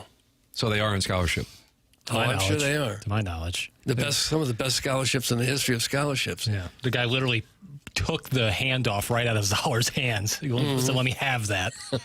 But when Gabe mentioned all those defensive players that have had a huge impact, they're all gone. It is kind of depressing to think, hey, this is a moment to seize. Reload. I know, but there's no guarantee the next man in is going to be as good as that one. It's probably not as good as Damon Wilson. Holy hell, can he play football? God almighty, you're all right. I mean, geez. That's 2 plays out of the second half, beginning of the second half, to completely flip momentum. I mean, that is an X factor that you cannot quantify. A lot of Kirby Moore hate. I think the Kirby Moore is the downfall of this team. I don't understand why you have your quarterback run multiple times at the goal line when you have 2 of the best running backs in the conference. That's from the 5.73. And I share that opinion. That was my opening criticism on the program this morning. But I know listeners cycle on, cycle off, although we're grateful for those who listen to all 4 hours, certainly. But, just like John Mazalak had a boss, Kirby Moore has a boss. And I don't know if the Kirby Moore criticism is, I like Eli Drinkwitz, but so I don't want to criticize Eli Drinkwitz. But Eli Drinkwitz has a say. Eli Drinkwitz is the one who ran down the field on 3rd and goal from the 2-yard line to call a timeout. So if you don't think Eli Drinkwitz has the ability to usurp Kirby Moore or has involvement as an offensive coach, I'm going to respectfully disagree with you on that. Well, Drinkwitz has said both post games now after losses, I got to do a better job as a head coach. We got to do a better job. And it was the drive actually after the win in Auburn, remember, where they went backwards. Yeah. And the play calling, he said that's on us. We can't have that happen. And he falls on the sword, but I would assume that means he and Kirby talk about it. How did that happen? But much like Vermeil had Martz calling plays, he could have veto power. And he could say, no, we need to run it here. We need to pass it here. Clearly, Drinkwitz has that ability to step in. If I think, he does not only share the blame, ultimately, as he'll say it, and sometimes it just sounds like noise after game. Oh, I need to do a better job. It sounds really generic. But I think in this instance, it's actually true. Yeah, it may be difficult for a head coach to change a play call after he hears it, because you've only got so many seconds to get the play off, and they've got to communicate the first play to the quarterback, and then the head coach would have to change that decision and wire in a new play. So it may not be as easy as we think it is to change for a head coach to change a call. No, I did call timeout. But that one was on a timeout. Yeah, you'd have to take the timeout. No, I'm saying, but on that particular one we're talking about, they had called timeout, so they had a chance. I know what you're saying in the moment. Those would be more themes during a game where a coach could say, hey, listen, let's get back to running it. You could say themes, but in that moment they had a timeout to kind of discuss what they were going to do. I didn't like the timeout call. A timeout that they burned that would have been useful. In the moment I said, God, I hate using those timeouts unless you really need to. I hate burning them. Save it for later, because the way these games seem to come down to the final drive, you might need it. I was listening to the game Saturday on the radio when Howard Richards was dumbfounded that Mizzou did not hand the ball off to a professional running back and had the quarterback run and get hurt. He said you can live and die with knowing that a running back to knock it in, and it's dumbfounding to know that a quarterback ran both plays. In fairness, it was a play action that Pavia almost lost 15 yards on third down, and then Pavia did run on fourth down, and that the play he was hurt on. On second down from the 2, Hardy picked up a yard, so you had 3rd and goal at the 2, pass, 4th and goal at the 2, Pavia run. Right. That's the thing, is it's like easier to swallow if you hand it to Hardy twice and it gets stuffed. You gave it to your best guy and your offensive line who's been playing well. Like that's an easier pill to swallow. And at the goal line, what often happens is somebody bowls somebody over or just fights their way in, which we saw Hardy do, go airborne even this year at times. I think you have a better odd. The odds are better that he's going to run somebody into the end zone than your quarterback is going to do that. Ha, ha, ha, ha, ha. Missouri lost and Jackson sucks. That's from Car Wash Dave. Hey, Dave. Jeez. Come on. Mean-spirited. What are you going to do? Ban him, Doug. Would you like me to block him? Yeah. No. Suspend him? No. Hit him with a tariff. Put him on a watch list. Hey, you know, that's part of the game. I think Car Wash Dave, if I'm not mistaken, Martin, I know you like text history. I feel like he really kind of hates everything. No, I think he really likes MLS. Okay. This is Car Wash Dave? I believe so. I do like the idea of a watch list. Car Wash Dave, you have been put on a watch list for a period of 1 month's time.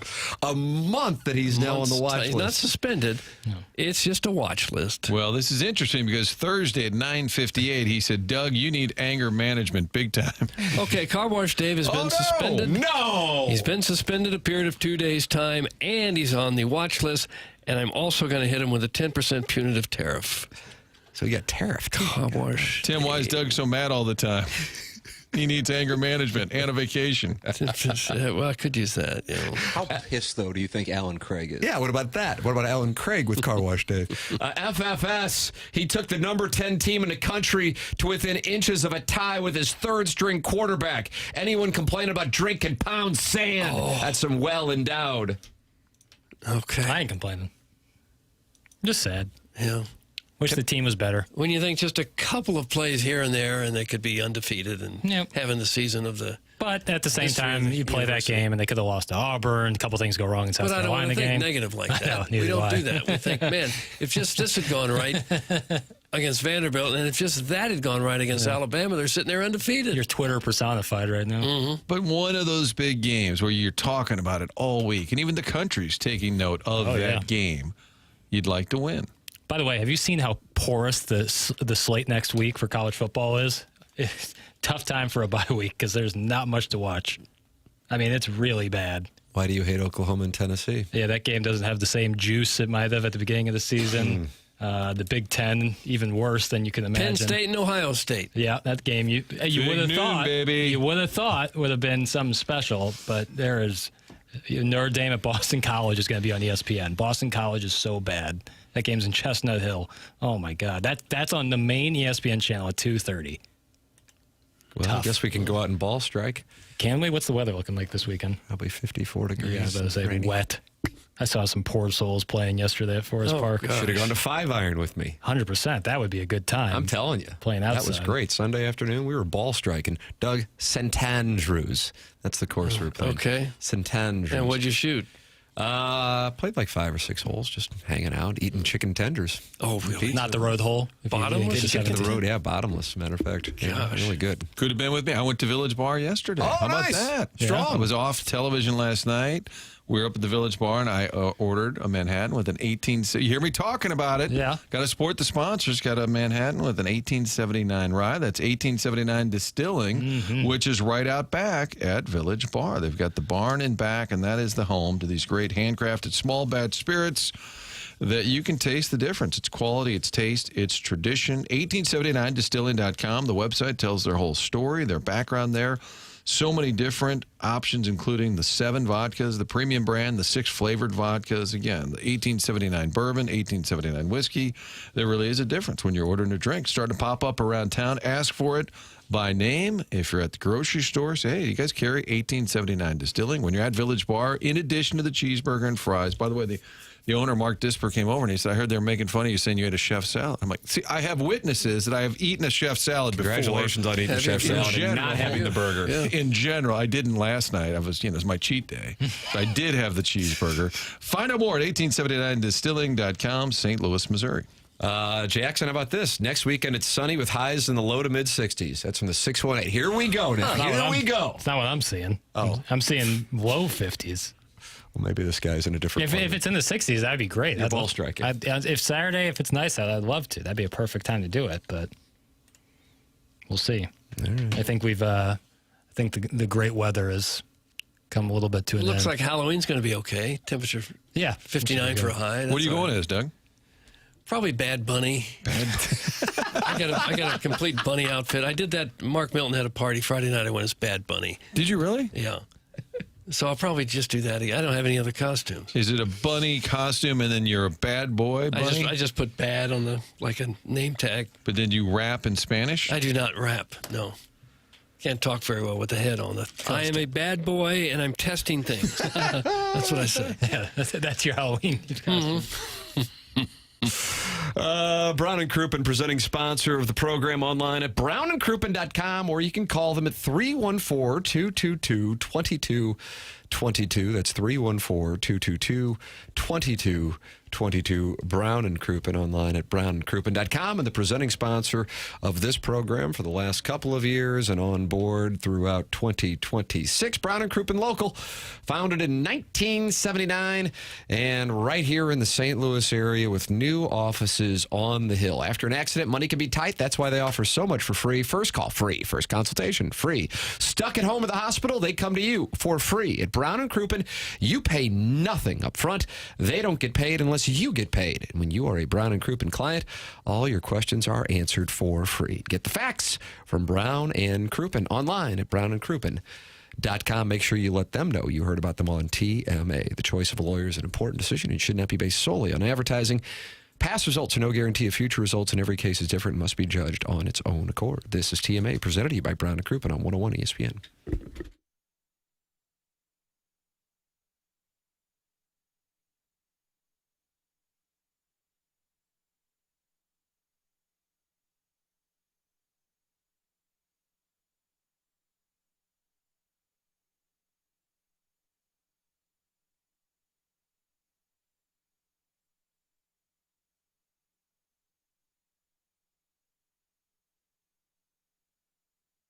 I've been talking a lot about Scotland. Somebody recommended watch the show on Netflix, Outlanders. A lot of folks saying look at the videos online of Scotland. Check out the Orkney Islands. Just such a beautiful place. I've never been. Can't wait to go and go in with you next summer, June 15th, departure day.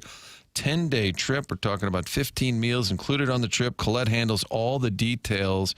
I want to see the Highlands for myself. Check out Glasgow. We're going to be eating dinner together, having some drinks at the whiskey distillery. It's going to be a ton of fun.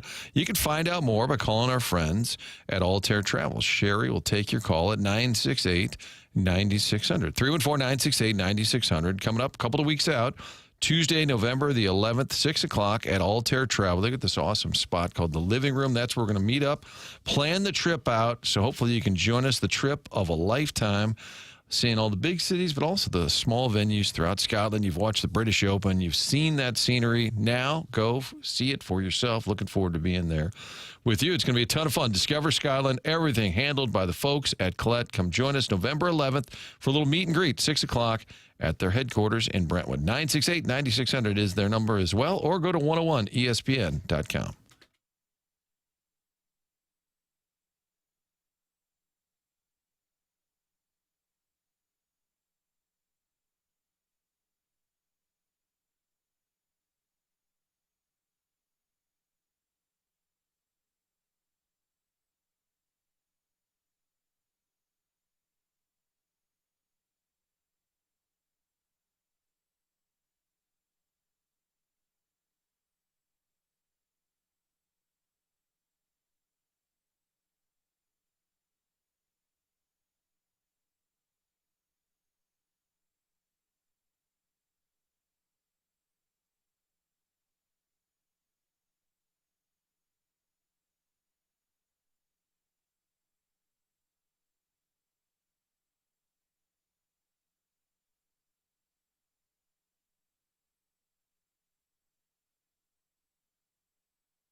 This is Jackson with the Sports Center update, driven by Johnny Londoff Chevrolet and Johnny Londoff Autoplex. LSU has fired their head coach, Brian Kelly. Athletic director Scott Woolward announced Sunday night.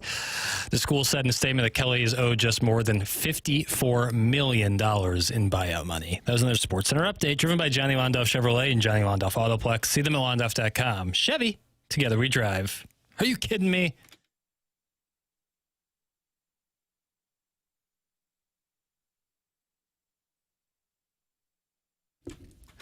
Oh, gosh. Doug, when you heard this, you think the waterworks are going to come? I guess. It's that bad. You're still not over it, huh? I don't feel like you were as upset about the Blues loss to the Jets with 1.6. I'm better at compartmentalizing. Oh, are you? When it comes to ice hockey. Okay. Football, I just wear it on my sleeve. Same with hoop rock. What about the Drake loss? Does this one bother you more than the Drake loss? As far as I'm concerned, they're on a one-game winning streak after the Kansas State exhibition on Friday. You've so turned the page, we've haven't you? moved on from that. Okay. To the exhibition game? You watched that first half. They weren't playing like an exhibition. They were playing like it was for all the marbles. Doug, do you watch the Missouri-Kansas State exhibition game? I forgot it was on. No. I didn't see Who's on my ass? James Carlton is in the studio. CarltonInsurance.net. James, you said you wanted to lift Jackson's spirits. I'm going to need a whole hour. And it might just be Jackson and I holding each other. Who knows? I got a cup chair over here. Oh, gosh. There was when Pujols hit that home run off Lidge. Yes, 2005. There was a great call by Milo Hamilton. He goes, this crowd is limp, and I'm with them. I'm limp, guys. I am limp right now. That was brutal. Did you go to the game? I did not. Oh. I did not. Our friend KG over here, he did. Yeah. Did you watch by yourself I did. in the bathroom like Jackson? I did watch by myself, but not in the bathroom. You know, what's interesting is, remember that fake punt against Alabama? Yes. We'll never know if he got it or not. There just wasn't a camera angle. When they called that fumble on the field, I go, they're not going to have an angle to show otherwise. I don't know if he fumbled or not. That was the best camera work I've ever seen on ESPN that clearly showed this perfect pocket that the runner was down. We're talking about the end of the game on that last goal line play by Vanderbilt. That was brutal because I was shocked they called that a fumble on the field, first of all. And when they did, I was like, oh, they're not going to be able to prove otherwise. And there was the prettiest angle that guy was clearly down, and then Trotter ripped the ball out. That was brutal. There were so many brutal parts of that game. I'm totally with you, Tim, that Bama, if they would have squeaked that one out by maybe hitting Marquise Johnson there. And by the way, I'm a little tired of his antics. But if they would have squeaked that one out, Bama was the better team that day. Missouri was clearly the better team on Saturday. What antics are you tired of? Oh, he's just always throwing a hissy fit even after a catch sometimes. He's mad. I don't know. The ball's too high. That's a new thing. He was not doing that his first 2 years, and I don't know what that's about. I don't either. That's no good. That's something where the coach needs to pull him aside and say, hey, man, enough's enough. Like, I get the frustration in the Alabama game. Yes. Specifically that last play where he was wide open. I get that. But now it's carried on. That's not address it in the media. That'd be crap. But you're coming to the office and we're having a conversation about this. The issue is, you're not really managing an employee, because you piss him off, and then he goes, okay, I'm heading out. I mean, all these guys are free agents. I understand it, just like Missouri acquires free agents. And thank God for Georgia and Michigan State for that defense. But, yeah, that's not cool. And he's doing it when a third-string true freshman who hasn't played meaningful football in 2 years, he's doing it against him. I mean, I was disappointed with his body language. Obviously we can complain about the officiating, the play calling, whatever you guys want to do. We can all do some therapy. Well, I mean, Jackson's not doing well, so we're going to try to lift his spirits, win 4 straight, and get in as the 11 seed. And Doug, they will head to South Bend, Indiana to take on Notre Dame. That'll be a Friday night game. We'll head on up there, do the show live from the linebacker, and it'll be fun. It'll be a fun time. Okay. See Joe Theismann. Be fun to see him. Haven't seen him since some Christmases.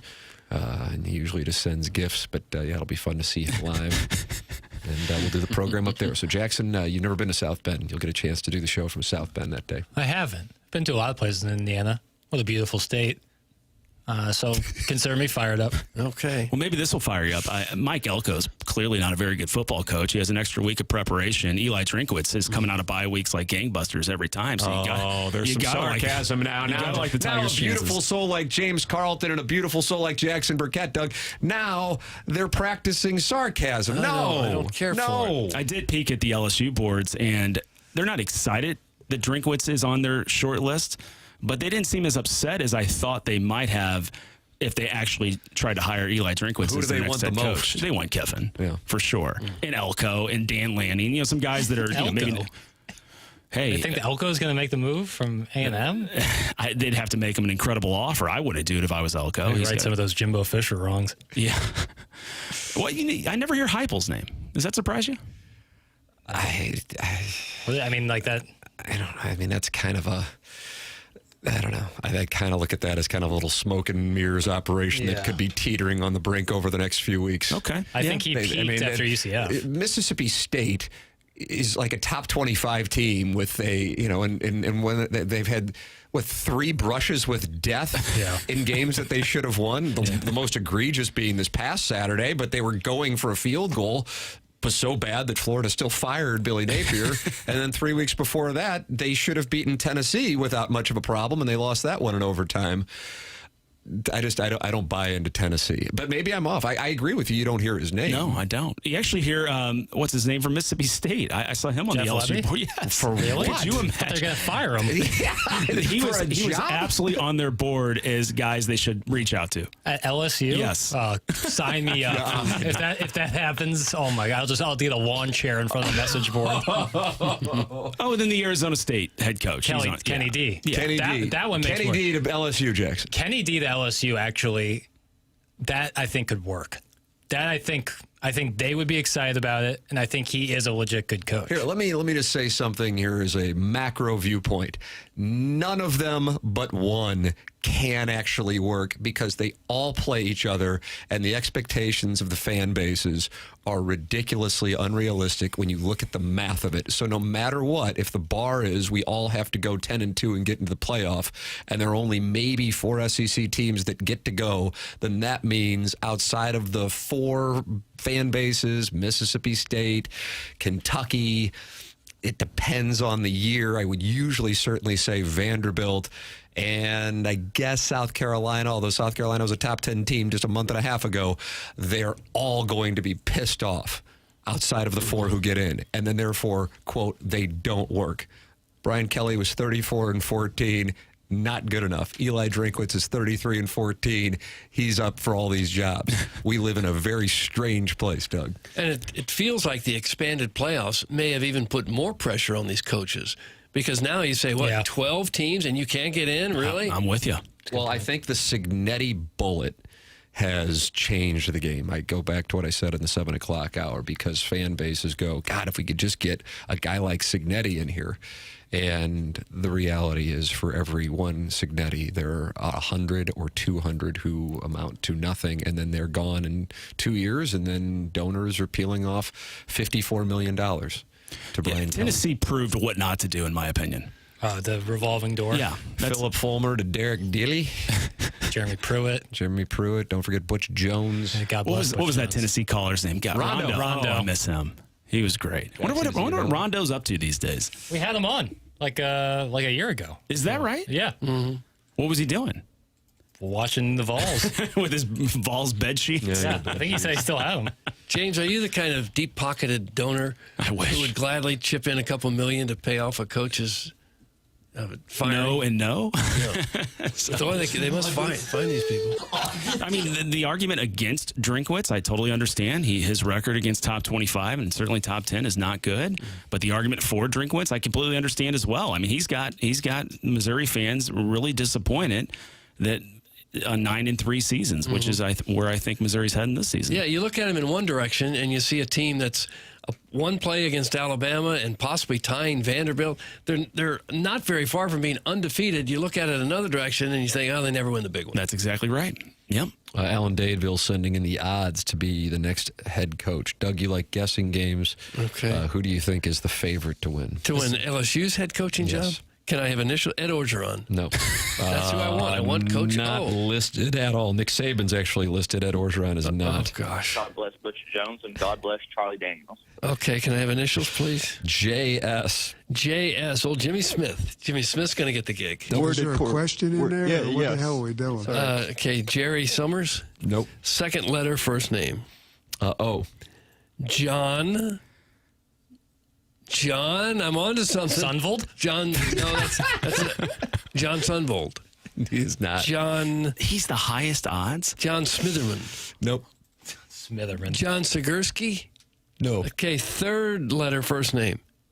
N. Williams' hands were Jonathan. Oh, it's Jonathan Szymanski. Szymanski? Who the hell is he? He's like the king of semantics. Okay, fourth letter, first name. There isn't. John. Okay, second letter, second name. U. John Summers is going to get it. No. Third letter, please. M. John Samarja. No. Well, I thought you might get it. Fourth letter, please. R. John Sumrunner. Close. John Sumrunner? No. A fifth letter, please. A. John Sumrun. John Sumraskry. Those are just noises. Polish guy. Sumraski. Okay, sixth letter, please. L. John Rollerman. Close. Today, I'm excited to share with you a conversation I conducted with Frank Frangie. Frank Frangie. That doesn't start with a J and S. Okay, seventh letter, please. L. John Sumroll. Yes. Okay, see, that was easy.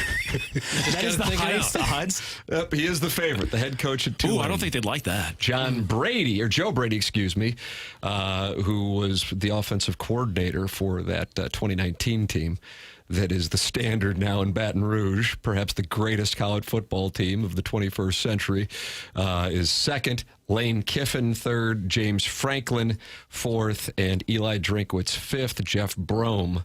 And then Brent Key round things out, and then Doug Jimbo Fisher. Oh, gosh.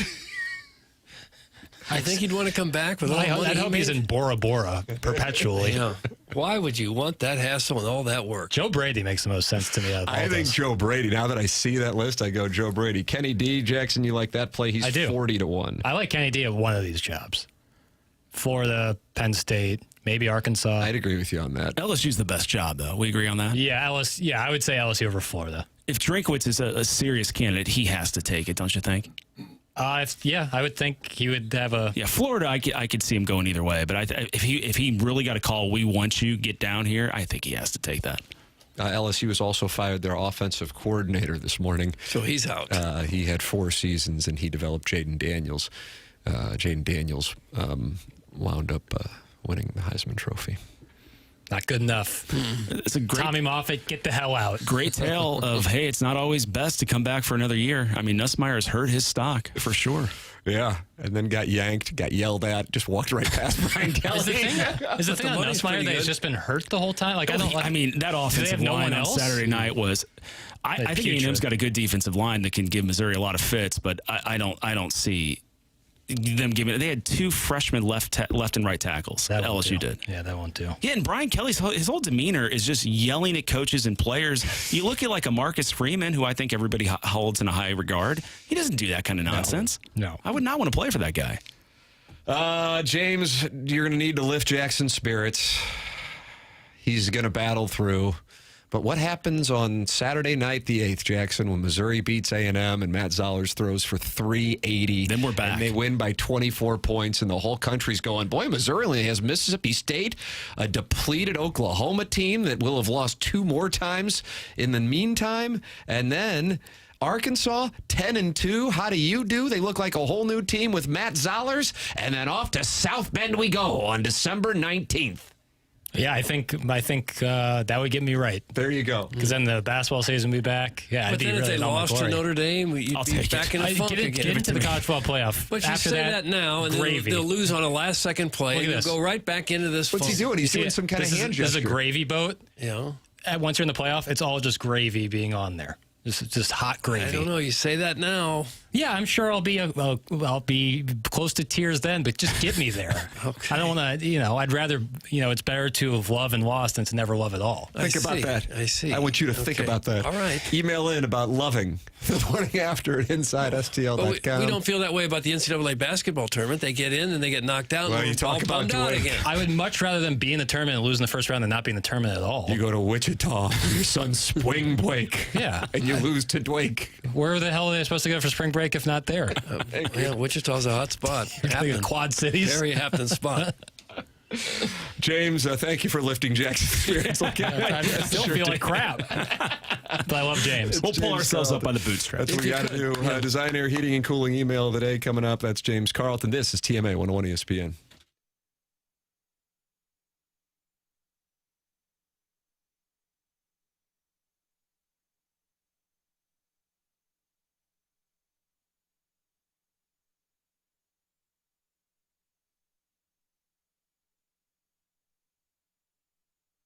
Opportunity here for TMA listeners to make some money with Psychiatric Care and Research Center. 40 years in practice, Dr. John Canale completed his psychiatric residency at Washington University, where he also served as the chief resident. And now they are conducting clinical research trials for anxiety disorder, depression, bipolar depression, and obsessive-compulsive disorder. Compensation will be provided for your time and your travel, and if you're in the metropolitan area, you're not far away because the office is in O'Fallon, Missouri. If you are interested in participating, check out the website at pcrc-stl.com.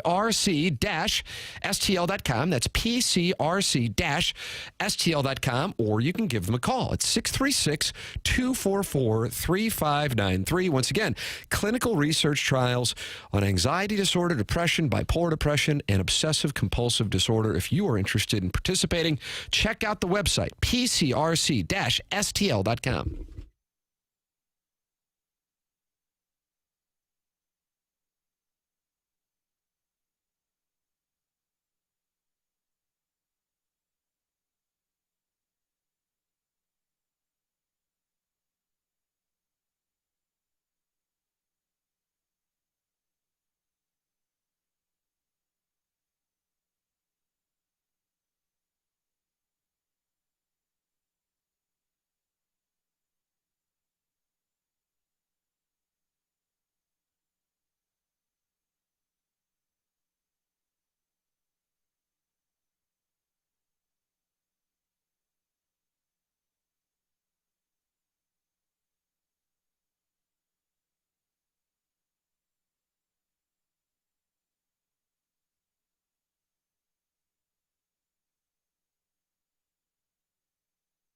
Oh, Doug. I mean, every time we come back from break and I do a little bump out in the behind the dumpster, and I'm like, all right, I'm going to get it going this segment. Yeah. Then I come in here and I'm brought down. Well, time heals all wounds. Misery loves company. Well, that too. Yeah.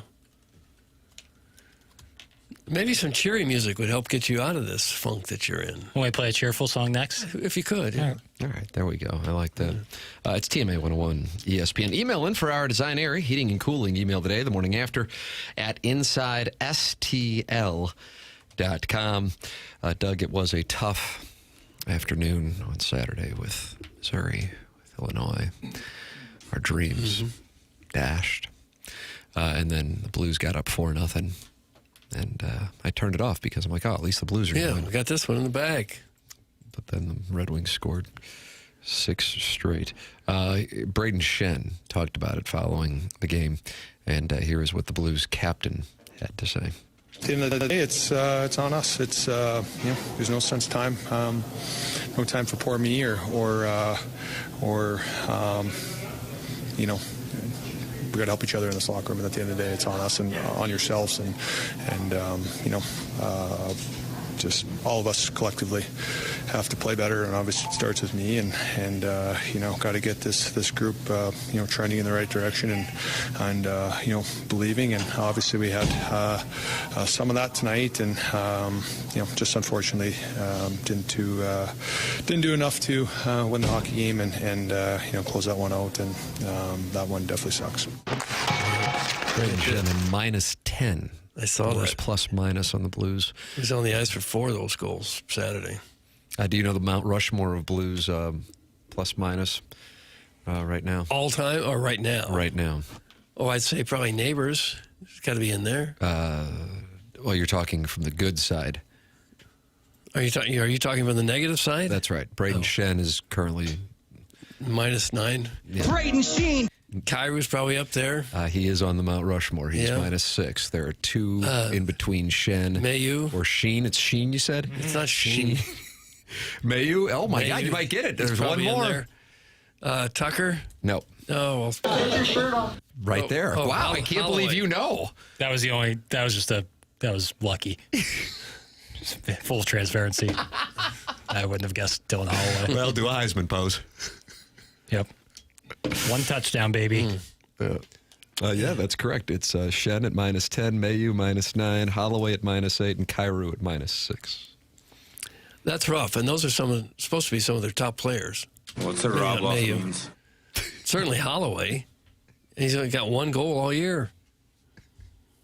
They got to get these guys straightened out. Joel Hofer getting the start tonight. That has been the plan from the beginning, but that will certainly be intriguing to see how he responds because there have been, Doug, do you like this term? For a euphemism, some moments so far for him. I don't really care for it. I don't know. If he has another rough game, it's going to get really awkward. They're going to have to do something. Well, they got Can't Colt keep Ellis. putting him out. Colt Ellis, Doug. No, they let him go. Okay. Well, what if you'd ask a favor from Buffalo? Well, I don't think they'd give him back. Craig, would you say you guys should be bullying these hoes? Yeah, they're going to have a real issue if Hofer has another bummer of a game like that. Although Bennington's not playing that great himself. Papers, do not ask me for a ticket to South Bend in December. You declined 2 times. Have fun in your hole with Kai and his golf course equipment in the maintenance shed. It's from the Warson Woods Wacko who has tickets to South Bend, but you're not getting them. Okay. It's going to someone else now. It's fine. It's fine. In your maintenance shed. All right. With sweet, sweet Kai. I'm sure I'll figure out the way.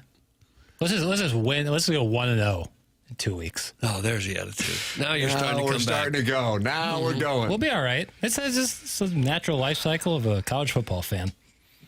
Kairu sucks. Buchnevich sucks. Thomas sucks.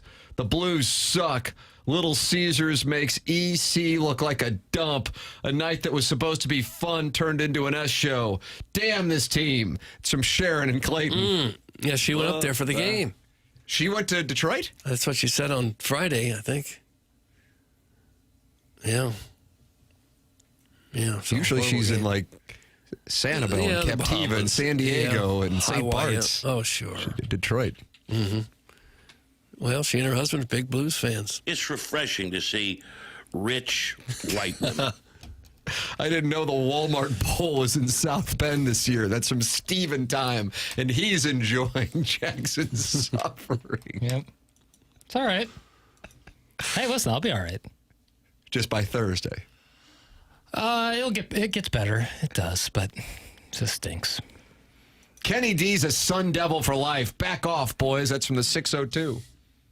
I'm sure that, I mean, I love seeing when people just stay at one place and build, like Mark Few at Gonzaga is like my favorite example of that. Like, take a program from nothing and make them a powerhouse. I suppose if you can get an offer somewhere where there's like a $40 or $50 million buyout, you have to go. Here's something to consider. You're talking as well. about generational wealth. You're talking about taking care of your family for 3 or 4 generations to come. Yeah. Here's something to consider, though.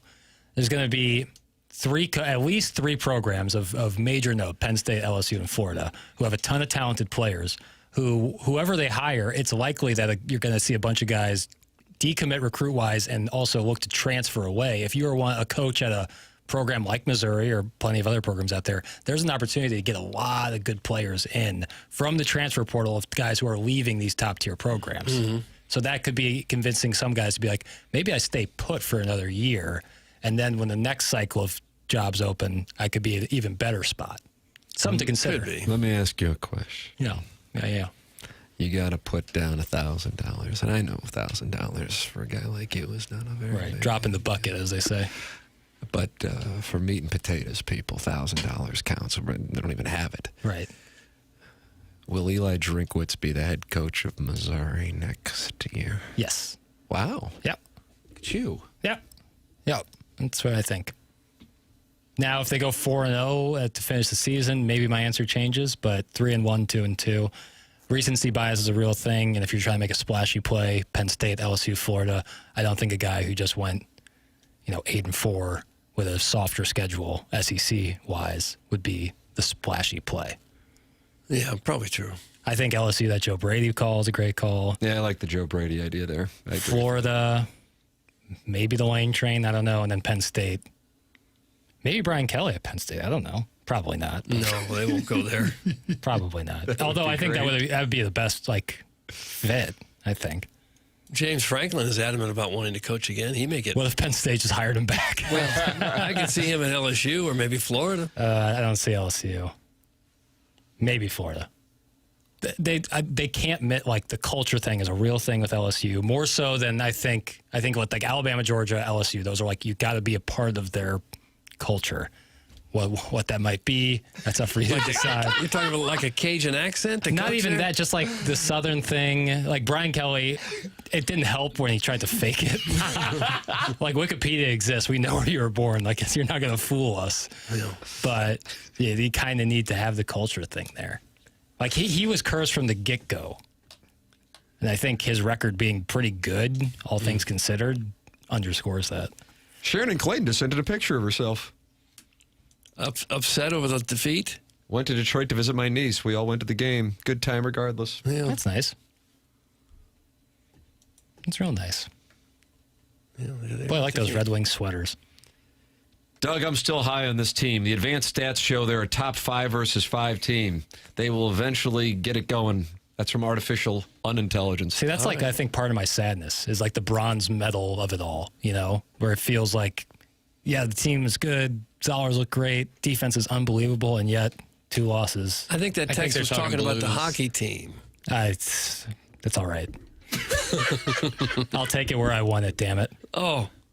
Missouri's a top 5 versus 5. Well, they got. I thought top 5, defense top 5. I don't know. I don't know. Do they have 5 guys? There's 6. The goalie counts. I don't know. I don't know. They got a good thing. They got 70 more games. I'm sure they'll figure it out. You don't think Penn State or LSU fans would be impressed with the unbridled arrogance and bull-bound shirts? That's from Yasiel the Boy Puig. Yeah, it just doesn't pass the smell test for me. But I've been proven wrong before. Email in the morning after at InsideSTL.com. It's TMA 101 ESPN.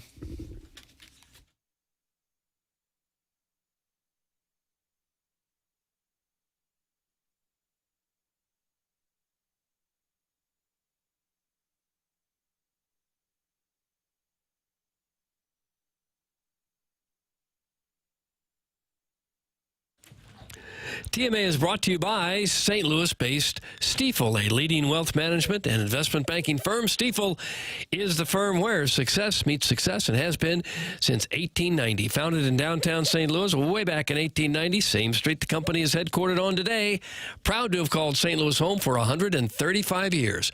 They partner with the Cardinals and the Blues and the Stifel Charity Classic. They also sponsor Stifel Theater. Stifel is honored to support our city, our people, and their future. With financial advisors in 12 offices across the region, Stifel helps clients right here in St. Louis and nationwide manage their hard-earned wealth. Stifel also provides banking, lending, and trust services and has a full-service investment bank. Basically, when it comes to finance, Stifel has you covered. As one of the fastest-growing wealth management firms in the world, their tagline is, where success meets success. It's no wonder they decided to partner with a fabulous winning program like this one right here. Stifel Nicholas and Company Incorporated, member SIPC and NYSE.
So this is lifting our spirits. What a wonderful This world. helps. It does help. Here we go.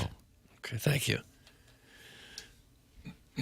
Thank you so much for this. About the French I Oh, took, Jackson's going to warble, Doug. but I do know that I love you. Cafeteria scene, Animal House. Yes, yes. Food fight coming up. Belushi just smushing that food in his cheeks. Never fails to make me laugh. The program's called TMA. Airs on 101 ESPN, Doug, and you can call into the Collier and Thompson phone lines. You know anything about them? I do. I was just thinking you wouldn't want to have a food fight in a new Collier and Thompson kitchen that they just redid for your house.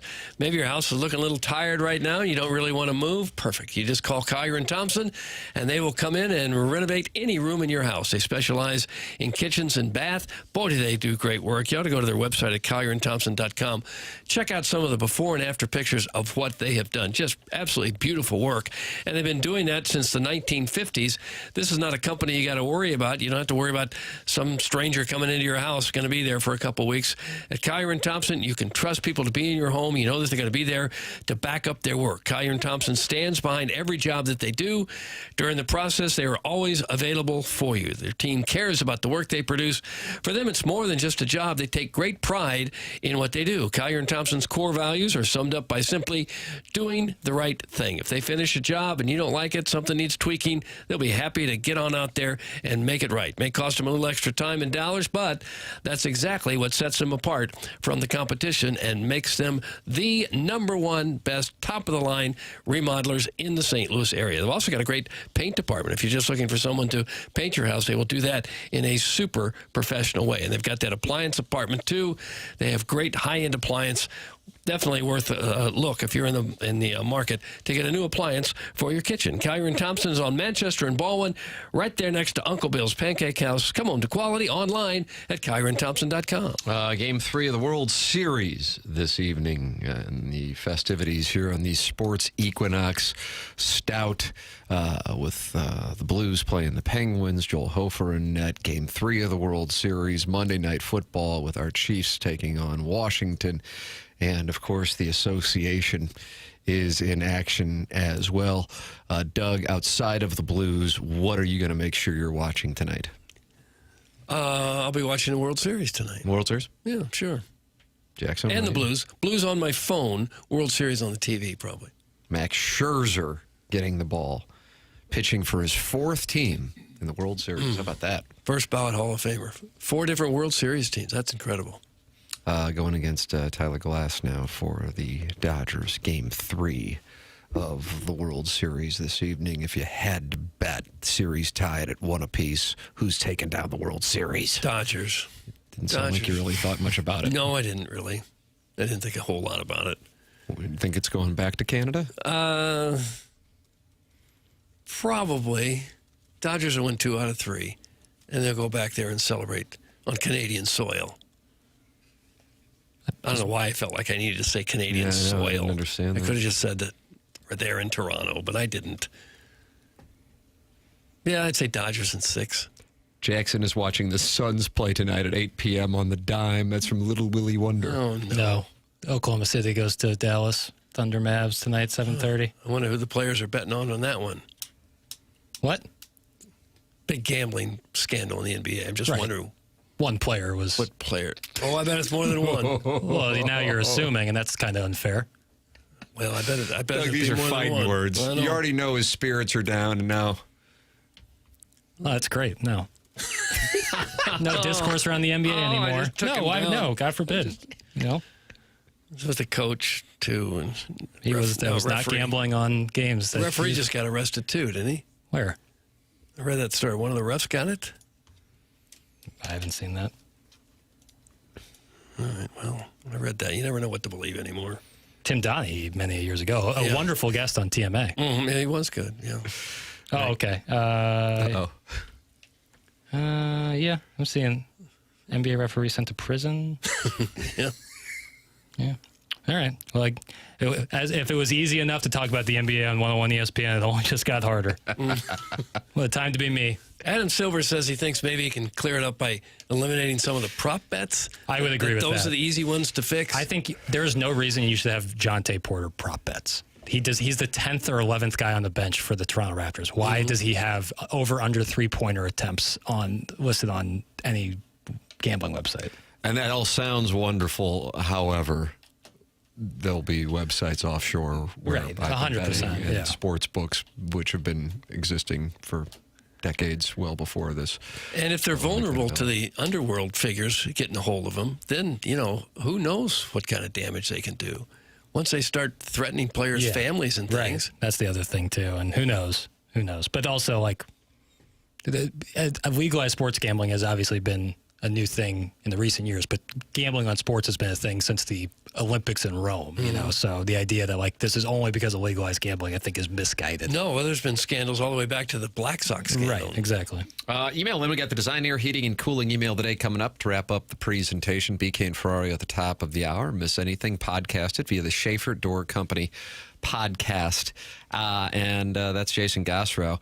If your garage door broke over the weekend, you're going, oh man, we got to get this thing tended to. Good news. Schaefer Door Company, a longtime TMA sponsor, can help you out online at SCHAEFERdoor.com. You can call or text 636-782-3608. That will get you the quickest response time from Schaefer Door Company.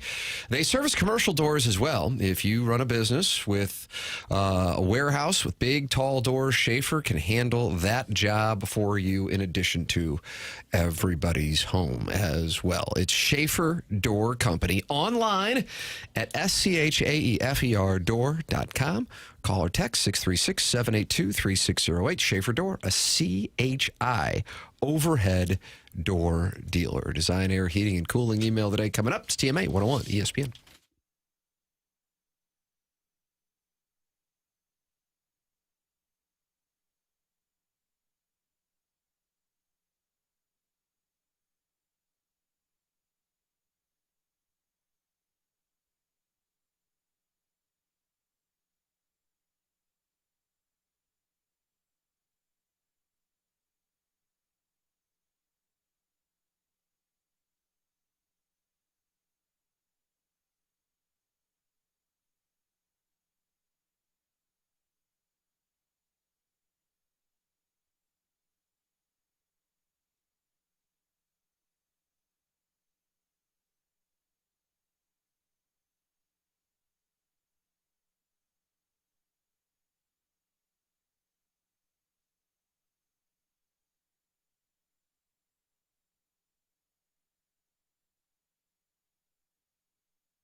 This is Jackson with the Sports Center update, driven by Johnny Londoff Chevrolet and Johnny Londoff Autoplex. Blues, Penguins tonight, right here on 101 ESPN. Pre-game at 5 p.m., puck drop at 6 p.m. That was another Sports Center update, driven by Johnny Londoff Chevrolet and Johnny Londoff Autoplex. See them at londoff.com. Chevy, together we drive. Are you kidding me?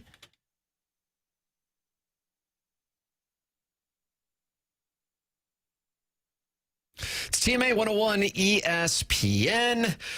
Tim McKernan, Doug Vaughn, Chairman Kurt slides into the dais in the 10 o'clock hour, and Martin deals with onboarding, about a 2-year process. Mm-hmm.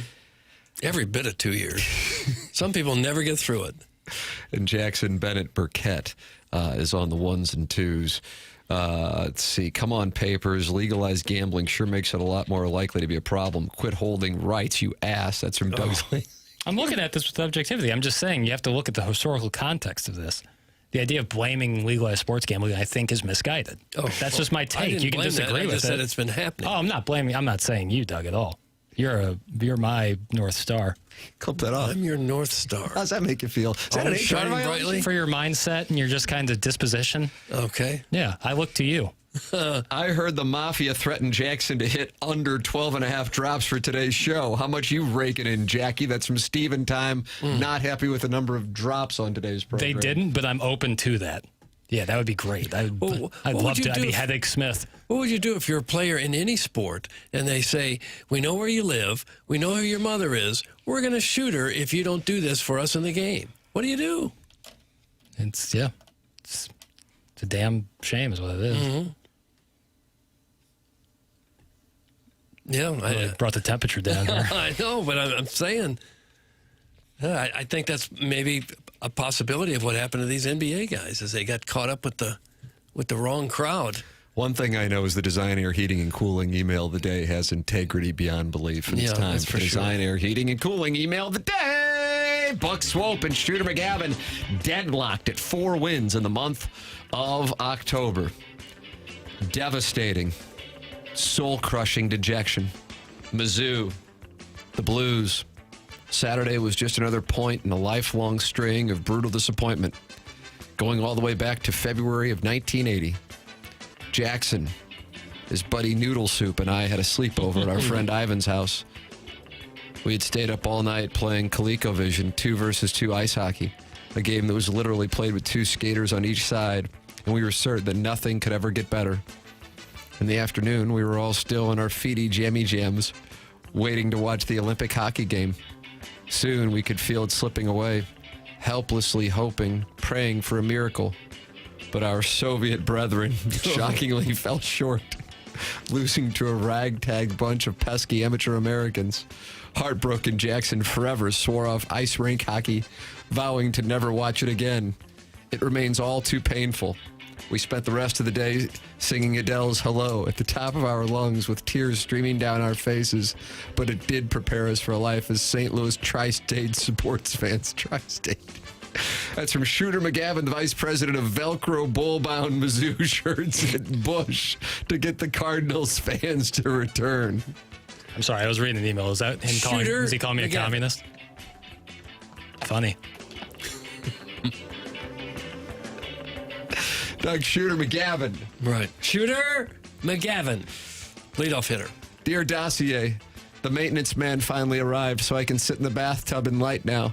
But why bother? Hope has fled my soul more quickly than a gravy boat empties. Still, emotionally deplete, I crawl out of the bathtub. I put on my Hey Dudes. Not because I like them, but because they're footwear equivalent of giving up. Soft, shapeless, and vaguely damp from 3 nonstop days of rain. They squeak now, probably from shame. Not even my Frank Haith body pillow can comfort me, hearkening me back to the Norfolk State disaster. I sip warm milk, put on my finasteride cap, and close my eyes, longing for a reunion in the Smokies with oatmeal and coffee. Get off my ass. Until next time, that's from the TMA Troubadour. TMA Troubadour. I thought I changed my Twitter bio to vaguely damp. That's a really funny line. Let's see what we got here. There is a place which I live in. It is called Missouri.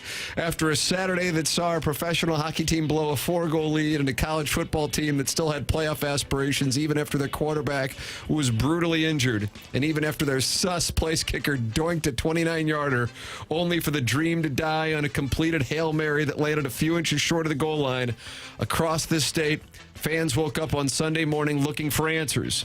One of them spent the day producing a spreadsheet psychotically charting the place kicker depth charts of 16 different SEC schools in order to arrive at the conclusion that Missouri is the only school who entered the season without a proper backup, relying on a guy who got his recruitment car waxed by some sort of Barrett Sports Media kicker rankings. We're sitting here again talking about the same things. Not me, though. I podcasted the Zillennial movie canon of Movie Boy, which featured a real-life movie girl. Oh, boy, it's a girl. I thoroughly enjoyed her contribution, even if she hadn't seen The Social Network or Borat, and by her own admission, wasn't really qualified for this topic. Now, Jackson, I don't want you to be the movie boy in the PG-13 podcast everybody's really hoping makes it happen. I want you to be like the movie boy in the Rated R podcast. You know, the guy you're not sure whether or not you like yet. You're not sure where he's coming from. You're a bad boy. You're a bad boy. That's from Buck Swope, DBA, The Recess Lady's Breast. Buck Swope.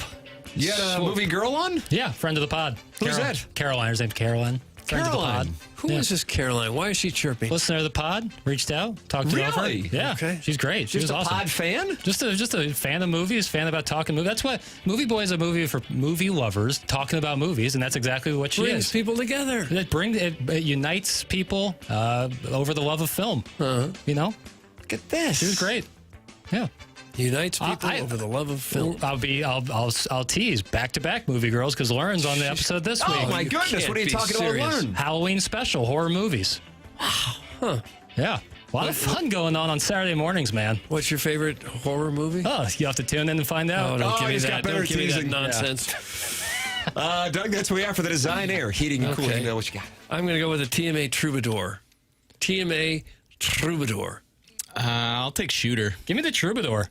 I'm going Shooter as well. Shooter McGavin is one. The Design Air Heating and Cooling email of the day, and that means has a 1-goal lead on Buck Swope for the Design Air Heating and Cooling email of the month standings. BK and Ferrario are up next. For Jackson Burkett, for Chairman Kurt, for Martin Kilcoyne, for my brother Kevin, for Douglas Sullivan Vaughn, I'm Tim McKernan. This has been The Morning After, presented to you by Brown and Crouppen on 101 ESPN and the TMA YouTube channel.